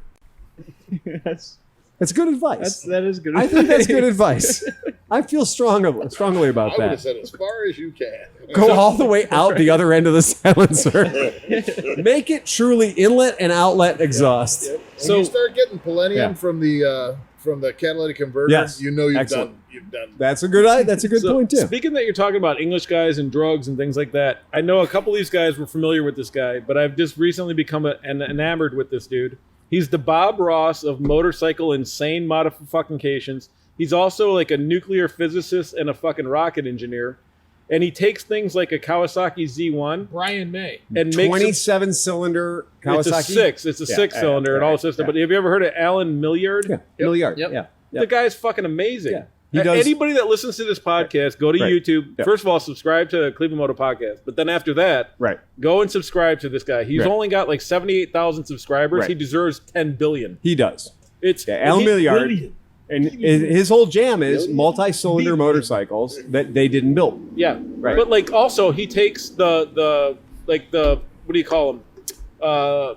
The Holy Grail motorcycles and then cuts them in half and makes them better. His favorite. Like my favorite thing is when he takes a Kawasaki H2, which is 3 cylinders, and makes it into 9. Yeah, Well, or and 6. he also did the They're milking Kawasaki. the bottle. He did the V12 Kawasaki, which Yes. was the The KZ1300. KZ1300 times 2. But the best part of Yeah. this is like, okay, so you're like, okay, so some guy has this amazing shop, Yeah. like all these things. No, he's got a hacksaw, Right. a welder, Right. like an English garden where No, he like welds uses his using feet. like the power leads Yeah. off the 220s 50 hertz AC, right? It's amazing. This guy is the man. It's magic. And it's also Bob Ross. Yeah. So he's like, so today, what I'm going to do No, it's is brilliant. Yeah, it's Yeah, this he's- fucking you got to watch that guy. yeah, You gotta watch 100%. I feel strongly about that. Oh yeah. I mean, he is the guy. Yeah. And like I If was you're so watching excited. him and you're watching AVE, you're probably in the right Oh yeah, ballpark. yeah. Keep your dick in a vice. Yeah, Right. that's it. Exactly. Hey, you totally killed the bottle of Colonel E.H. Taylor. We did. It was delicious. I had the last snippet. Almost. I'm there. No, you didn't. Well, no, Oh, actually, no. Oh, look at that. What's that? Honestly, go. I stood up earlier and I felt crazy. Yeah. Yeah, I think the podcast definitely had a different tinge after that bottle got to half. You said tinge, I said taint. Okay. Jesus Christ. Yeah, that was it. All right, so that's it. Anybody else got anything else? No. So, no. Oh wait, whoa! I'm building a CT90 with a clone motor. You should. Yeah, Yeah. you should. I think that's a smart move. I'm trying to make the ultimate adventure bike in my eyes. For Mid-Ohio? Yes. the ultimate adventure bike So in my eyes. I purchased on separate occasions a CT90. Right. We discussed this last episode. Right, with the reverse upside trailing link suspension. Yes. Yeah. No. This is telescopic. No, he's got Oh, to tell right, us. his telescopic. right. Mine's Yours Yours is is a Right. K1. Okay, all right. You Right. said it's a K1. Mine's a K1. It's a 69. 69. Yeah. And I got it running. Did you really? Yeah, I did. In like the first day, I cleaned the carburetor and It's it more than ran. Pete was able to do in 9 years. Well, and Hey, no shots there. it ran, It ran for him. and then it exploded. It exploded. Yeah, Exploded. I think something in the clutch. Don't the fell apart. SL exploded? Yeah. Don't get rid of the motor. No, I'm not getting rid of the motor. I'm going to rebuild the motor. Oh. But But he's not going to use it in that bike. No. but in the meantime, I purchased. That's going into the trail That's going in a hopper. lawnmower. Yeah. That's going in a blender. In the meantime, I purchased a Piranha 140 Whoa. That's what I was going to say. Hello, that's, sailor. That's a good motor. with electric start, Whoa. No, you're a pussy. Semi-auto? semi-auto. Yeah, there you so go. that I can still hold a beer in my left hand. Semi-auto. Beer in your hand. That's a Mid-Ohio adventure bike Exactly, right there. that's exactly, Yeah. I'm in the process of the old engine is out and the Right. new engine is in, Oh, but shit. I'm still You're hooking not fucking around. all the things up. Yeah, So that was Did it fast. come with a wiring harness, or do you have to use the old one? it came with a wiring harness that would not be used for anything. Right. Really. But Yeah, that's it. Yeah. With a 28 gauge wire. And Do you know anybody who knows anything about electrics? No. No. No, I don't. It would be really useful if I did, but I don't know. Let me tell you something about my friend alternating current. So that's the interesting thing is the old bike or the bike is 6 volts. Right. Yes. And the engine is 12 volts. Yes, it is. So, Yep. But it's you all know. grounded. well, yes. as we all are. As far as you know. Right. Yeah, it's Yes. negative ground, so you're okay. Right. Yeah. Part of the problem was finding a battery that'll fit that's 12 volts. Yep. I have some. Yeah, in the Well, yeah, I Yeah. know. They can be pretty small. Yeah. Yep. That's But, what she said. Sorry. But wait a second. What? So is it too tall? Well, the original battery for this thing is like that Yeah. big. Yeah, you get the It's a alarm, 6-volt the 12 volt battery. Yeah. alarm system batteries Yeah. Oh, work because great. that's a 69. That's yeah, cheap. so that's Right. really it's like that tiny. Yeah, it's like that works. this Yeah, big, well, yeah. right? But wait, Yeah. didn't you found a surprise crack though too, right? Oh, Yes, I he did. forgot That about was the that. I thing that forgot was about scariest that. to me. I'd Yeah. never seen that, but that's I found a crack in the top of the. If you know the CT90, there's a tube that runs all the way from the engine to the. Yes, Head it's start. called the frame. It's the frame. Yes. Yeah, that little tube, that straw, that metal straw is called the frame. That thing. It's Yeah. mostly paint, but it's It's mostly right. It is cracked. Yeah. Well, He where's put it CLR in it. and Get then- your money back. Fucking Yeah. Right away. Yeah. I'm going to tell you what. I'm going to That's give you a weird. tip right now. Do you own a 110 welder? I do. That's not enough. Okay. I'm going to recommend going to a 220 on this one. A 110 is going to make some spectacular fireworks. Yeah. And it's going to take metal away. Well, here's the thing: Yeah. is I already tried it. Oh, you did? Yeah, and I made this lovely blobby mess on top of the frame. And Yeah. I stood on top of it and I Yeah. tried to like break it, To stress it. and it's not breaking. It's not going. but it Do will you have break. a good grinder? Yes, Then you're good. but here's the thing: Good grinder, bad welder. the scariest thing is that I rode this thing Yeah. like 3 days ago. Yeah. Before I noticed the crack Before you notice the crack. at like Right. 35 miles an Oh, hour. yeah. And you're here Yeah, to talk you've been about down it. at 60 on a scooter. What's the difference? It's fine. You're good to go. Yeah. You already set the land speed record for a CT90 at 35 mile an hour. oh Jesus Christ. Oh my god. Well, I do think that. So if you've got a good weld, I mean, if you've managed to get penetration, That's one thing. I'm gonna grind it smooth and Yeah. see if it looks pretty. That's fine, yeah. But, Right. yeah. Not too bad. If not, Phil can sell you a frame from a Honda. Urban Express. Hold yeah. on, Urban Express. No, I can actually get out my fucking stick welder, Oh, and all we right. can penetrate There the you way go. we should. Yeah. There Which, you by go. the way, all you fools buying welding rods, just use coat hangers. Oh my god. Bad Chad, the new Discovery Channel guy, just uses coat hangers. I so learned you're how to fine. braze. So I learned how to braze using coat hangers and map gas. There you go. So that's how I learned how to braze weld. So I brazed using coat hangers and map gas, and that's how I did a lot of stuff. You know? Well, speaking of welding, I've got something to say about about using a rod because it creates a shield around shielding the weld gas, yeah. to stop it from oxidizing. No, I inside still the like weld. stick. I mean, I still like No, stick stick welding. welding is way better. I than like it. I MIG. mean, yeah. I'd rather stick weld. But Well, because you don't need a bottle. No. Yeah. no, and you can lay down a good weld with a stick. Yeah. And Yeah. you can, like you said, Phil, you can penetrate. I can penetrate. It's not quite as easy as the metal hot glue gun that is the MIG Right. welder. though. The MIG welder is a hot metal glue. hot glue gun. It really is. You're like, look, I can make my name. Yep, exactly. I mean, a MIG weld, like even the Harbor Freight MIG welder, if Yeah. you put in some Good wire. Lincoln wire, Yeah, put the Lincoln and wire then in put it it. to the high setting, Yep. it'll do a pretty good Oh no, job. It's I've okay. got a really nice Hobart MIG welder, Yeah. and it does great, Right. but it's still a MIG welder. Still It's like I've seen Yeah. the AVE video where he's like, don't even try with the MIG welder, just get a TIG or stick with stick. Yeah, No, it's stick tough. is way better. Yeah. It is. It really is, and I use my stick welder probably way more than I use my MIG welder. Mm-hmm. And then there are times the MIG welder comes out and I have to use it. And honestly, I have not I've taken the classes, but I haven't purchased a TIG welder only because of me not doing enough welding to necessitate it. Like I don't have enough work to justify me owning a TIG. And I don't me like the owning duty cycle on. I don't like the duty cycle on a MIG. I mean, yeah. mine's only got I have a Lincoln. Yeah.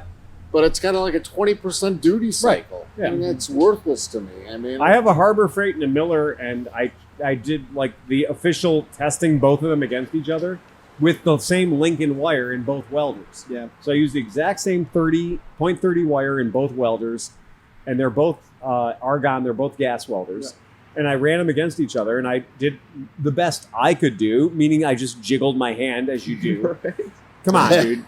I know. Look, I'm not a welder. That's all Okay. I did on this frame. So. a fucking line of dimes is just Parkinson's. Yeah. That's all it is. I don't give a shit who you are. If you can do a stack of dimes, it's just Parkinson's. You're just joining Well two done. pieces of metal. That's it. Well, if you really look at it, though, Yeah. you want to, when you've got it, your bead, Yeah. you're knitting the two things together. You're Yes. making a little Yeah. circle. So you're going Right. from this side Yeah. over to this side, and you're making a little puddle Exactly. between the two things, and making sure you're melting one side and the other. And then when I side, take you know? I take my chop saw through it and I cut through it and see what I've done. And what I realize is that half the time I've created a good weld on the north side that I was Right. looking at. It's not attached at all on the That other on the side. south Right. side, I'd either blown out completely Yep. and exploded, so it's not even there anymore, or I've managed to weld it together. So the problem is the part of the weld that I can't see, I can't control.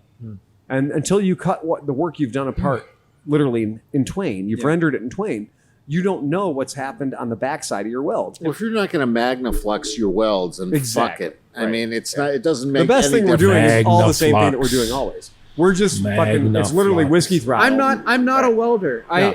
I have found that my best results come from just doing a tack and then doing another tack and then doing another tack until you get Right. a weld all the Stitch way it. across. You Yeah, stitch exactly. it together, right? Stitch it together. And you're I fine. am by no means a welder. I Yeah. would love to learn more, but for now, this is what I can do. But Right. do you know what? Like, so I video a lot of professional welders. Like, that's one of Yeah. the things we do for the trade unions that we weld or shoot video for. And honestly, even the pros, a lot of times, because you don't want to warp metal, Right. they They will just do a tack, tack. Yep, tack, especially tack, with, tack, and then they body get it work. to the point where there's only like a centimeter where they're actually filling in Right. between all the tacks. Yep. So it's probably not a bad way to go, to be honest with you. Yep. And realistically, you are joining metal to metal. Yeah. So I mean that's That's it. The fact that that bike is from 1969 and you're considering putting a motor in it that allowed to go 60 miles an hour. That sounds like Mid-Ohio Here's good the style thing, right there. Here's my ultimate goal with this bike is that it is remember a couple Mid-Ohio's ago, I sold my SP 200. Yeah, Yep. exactly. You rode it there and didn't even have a rode way to it get there. home. I did not have a ride home. I sold my bike and I don't know how to get home. And that's fucking Mid-Ohio, man. So That's great. I really miss having a dual sport bike, but at the same time, I don't like the space that a dual sport bike takes up, even if it is a little 250 or 125 or something like that. So I really like the idea of the CT90. CT is pocket sized with a 140, and so I'll be able to do can whatever work on it. little off road I do and ride it at 50 miles an hour wherever else I go. So. It's absolutely true, and we were talking about we'll take it all the way back. Yeah. A lighter vehicle, a lightweight vehicle that we can have fun with, is a fun thing. I mean, it really is. And we talk about the Huntsman, the CT 125 that Honda's bringing out. I want that. That's going to be a fuel bad. injected CT We'll 110. see one soon enough here. Right? And I've never seen like the monkey frenzy, like all these people that were like fucking choking bananas off, like, I gotta get a monkey. Yeah. Now that the CT 125 is coming out, right? All the monkey boys are going bananas. Yeah. Right? So I want one. yeah. I'm going bananas. Yeah, I'm going bananas. I'm totally going bananas. Yeah. And that's that idea. Like we talk about a company that knows where to hit, and Honda knows. They hit the Super Cub perfectly right. They hit the Monkey perfectly right. They hit the Grom perfectly right. Dude, they created a whole genre of these are motorcycle. home runs Yeah, around right. a bullshit 125 bike. Like everybody else, Kawasaki, all the people are like, I can do that too. And they're like, no, that doesn't sucks. matter. Yeah. Doesn't matter. Yeah. Oh, it's faster. I don't care. Right. Yeah. It's Check not- out this little gimmick that I'm going Right. to do for a little while, and then. And so these things that Honda has nailed down, most of the people I know are going to be out with CT 125 Huntsman or whatever they're calling them, the trail bike. They're going to be riding a CT 125 because it is a fun thing. And they're obviously out in different parts of the world, Yes. but not here. Yeah. And so there's videos hitting now where these guys are like, domestic abuse to my Huntsman 125. Do you think? And I'm riding it through 3 feet of water Right. and mud and all this stuff. And guess what? It still's working. Of and course it's still it is. running. And it's a fucking because Honda. I have seen people throw a CT90 or a Super Cub off the roof of a building down 4 stories to the ground and get on and ride the fucking thing. Right. Like people have made industries about giving Doctors Without Borders a vehicle that can get them somewhere that they can be hit by, like a poison dart spear in the head, So I got hip to this dude. I have to look it up. You know him too. I sent you the thing and you were like, oh, I follow him. There's a dude called like C90 Adventure. Oh, yeah. He's awesome. He's traveled. He's been to like Zimbabwe and other places, and like all he does is take a 4-gallon thing of gas in the middle of his. Well, and him and some a girl who also has a blog. Yeah. They traveled all the way from like Alaska to Argentina on these C90s. And at some point, the girl, I forget her name, or her name was Rachel. She fell and she hurt her leg or something like that. And they turned one of their C90s into a trike, and they rode the rest of the way to Argentina. Yeah, And now, that wins. As and- far as I'm concerned, She lost her leg, but that's Well, yeah. No, but this guy, but it shows. But like, here's the thing: this dude is like legitimately doing it. He's in the middle of nowhere. Like there it's a is semi-automatic, nothing Chris. around. She doesn't need both legs anyway. But it shows you the simplicity of the bike and why it's good to do stuff like that. Because like he had an incident where like the back brake wrapped around something and broke all this shit. Okay. And he just took it off and Of then course. rode 40 miles to the next thing. Right. And then they were like, "Oh yeah, we have something," and he kind of hammered it to fit, and it worked. Of course. And it then did. like he got to a part somewhere where he cut the front end off and the back end off, and then he welded on like a Honda that we don't even have here, so we'd have more suspension. And the thing is still going and still moving. And again, I will say it again. There are a few things on the planet that are tougher platform's version of than a Bush. Trail 90. yeah, right. It's I mean, a crazy. CT90 might be the toughest thing on the it's fine. planet, And it bar none. and it shows you how much fun the guy's having just doing 40 miles an hour through the world. Oh, yeah. Well, You it know? turns out the difference between 80 miles an hour and 40 miles an hour It's 5 minutes. isn't that much. Yeah, right. Yeah, it's not that much. Yeah. Yeah, and it's true. On that, anybody else got anything else? I do. Chris? So I've got an opportunity to purchase a 2014 Moto Guzzi, California. Yes. The Really good price from what I hear. Yeah. Ridiculously good. And so I need some input. The year is irrelevant. Pardon me? The year is irrelevant Correct. because all Cali 1400s are the same bike. So and this is a touring model. Right. The touring model is what you want. So With the touring the model, cases? you can Cases. take things off of a bike, but you cannot add things to a bike to make it something else. So like a touring model is the right bike to have. So the touring, it's fantastic. It's 6 speeds. It's got adjustable traction control. It's got crazy different ABS brakes. Is that the one we rode? That one at Dustin's house like years ago. Yeah. That bike is sweet. Yeah, I brought that around so everyone could ride it around. That was a really It's nice a ride. brilliant motorcycle. It weighs 200 pounds less than a Harley Davidson. It's got 40% more power. It's got those different power levels. You can literally press the button and pick how much power you want to have. Everything about that thing is perfectly dialed in. The shortcomings are that changing a tire is not something you can do in your own garage unless you're really going to get into it. And it will last forever. They tested those bikes in Australia in super high degree temperature, heat. People have driven those things hundreds and hundreds of thousands of miles. They do run forever. You got to set the bike up the way you like it. Figure out the way you enjoy it. I've had my customers that have bought those bikes, have changed the handlebars, they changed the windshield, they changed the triples. They've done various different things to make them perfect for them. And that's just ergonomic fetishism. Like that's just making the bike perfect for your particular butthole. But like as a whole motorcycle, as a motorcycle concept, the 1400, it's big, it's heavy, it's powerful as fuck. I mean, it's scary how much power that bike makes. It's a really, really good motorcycle. You can adjust the valves yourself with a YouTube video. So that's yay. You're now officially a motorcycle. You're now officially a biker. You can adjust your own valves. The fuel injection system on it is brilliant. It's a really smart fuel injection system. The ABS system is brilliant. Change the brake fluid every 3 years. Don't put yourself in a bad BMW situation. Realistically, it's a great bike. It's a fucking really good bike. And it'll have the mag wheels on it, which means you won't have to deal with the spokes. So that's nice. So that's cool. The touring is the right one to get. I have the Eldorado. The Eldorado's a little more finicky because of the spoke wheels and stuff like that. But it's a great motorcycle. Would you buy it if the Eldorado was like $1 million off? No, I mean saying like his price. His is price. ridiculous. He's buying a fucking 1400 for the price of a 750 that's used. Yeah. Like he's getting a 1400 for a 750 that's literally traded and used. So the deal is so good. He needs to buy the bike just based on the deal. Even if you don't like it, you probably make money back. You in could 5 turn minutes. it real quick and make it. And but, if you don't buy it, I'll buy it. right, it's a really good. And the Seriously. bikes are Seriously, honest. I'm totally serious. Yeah, the Oh, bikes you are, must have sold a lot of Jankum this month. No, I mean, Well- that bike you had here. Yeah. It was on the floor Yep. for like a year or Yep, something. that's right. That bike was beautiful. It's a beautiful bike, and mechanically, they really did. They spent all the time making the bike bulletproof. So the engineers spent all the time in the world making the bike absolutely bulletproof. And people will argue about like, well, you know, this could have been that much better, or this could have been that. Like that is bullshit. Like as far as just a straight up motorcycle you can put 100,000 miles on hard and fast. Like if you want to put 100,000 miles on a bike at 100 miles an hour, that's a big ask. And that bike will do it.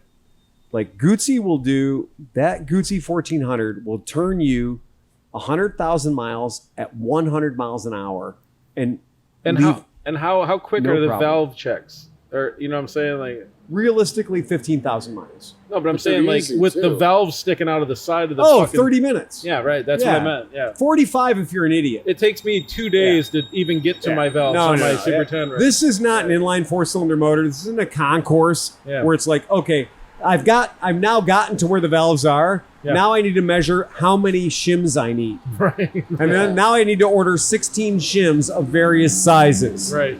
The Gucci has none of that. Right. The Gucci is take off the valve covers, Which are get in with your sticking out. feeler You know, gauge. no tank removal, no anything. The They're tank just stays there. on. Yeah. The tank stays on the motorcycle. You take the valve covers off, you get your feeler gauge in there, and you literally tighten it down with an 8mm and a 10mm. Right. And it's done. It's finished. And I then sold the concourse and Exactly. buy the Gucci. yeah. So the Gucci is going to be a literally, like we joke all the time, it's a brick and a stick, or a rock and a stick. It's a very reliable motorcycle. It's a tool. It's a tool, yeah. And on top of that, it's stupid fast. And it is stupid fast. I had one to 137 miles an hour. Wow. Fully loaded, bags and the whole deal, all the garbage, everything on it, and I chickened out at 137 miles an hour. You don't have to do any of these EMS flashes or No. any of that bullshit, do you? No. Dude, that's the same thing with my Super Tenere. Everybody's like, dude, mine's a 2013. Everybody's like, you can't even ride it unless you flash the ECU. It'll break. And the touring mode is completely useless, and sport's too snatchy. Yeah. Well, touring mode is fucking great for traffic because it's kind of smooth to roll into it. Yeah. And then when you're in sport, it's kind of snatchy, but it's good because you're able to. So like, and basically, you leave the Guzzi in touring mode, in Grand Touring mode. You leave it in GT mode all the time, and it's perfect. It's amazing. And if you come into rains, press the button. It goes into rain mode, and rain mode is totally safe. It's going to keep you alive. And if you need to do anything, disconnect the battery. That does a full throttle position sensor reset. So a TPS reset. We have the computers here. We can do everything you need for it. They're really good bikes, and we've kept customers on the road for ages with that. I mean, that machine came out in 2014, and it was a rock the day it showed up. So congratulations, Chris, on your new bike. Yeah. Well done. That's a good one. You want to have that one. Yeah. And at the price you're buying it, it's a fucking steal. It's a deal. It's too hot to hold. In fact, it's such a good deal. It's too hot to hold. Right. It'll, Exactly. the price that you're getting it for will make up for the hard $5 that you spent today. That's it. Anybody got anything else? No. Fuck it. Ride fast. Take chances. 2 hours and 45 minutes. Wow. Holy shit. Oh, we're shy at 3. We're shy at 3. Don't hit the button. Ah!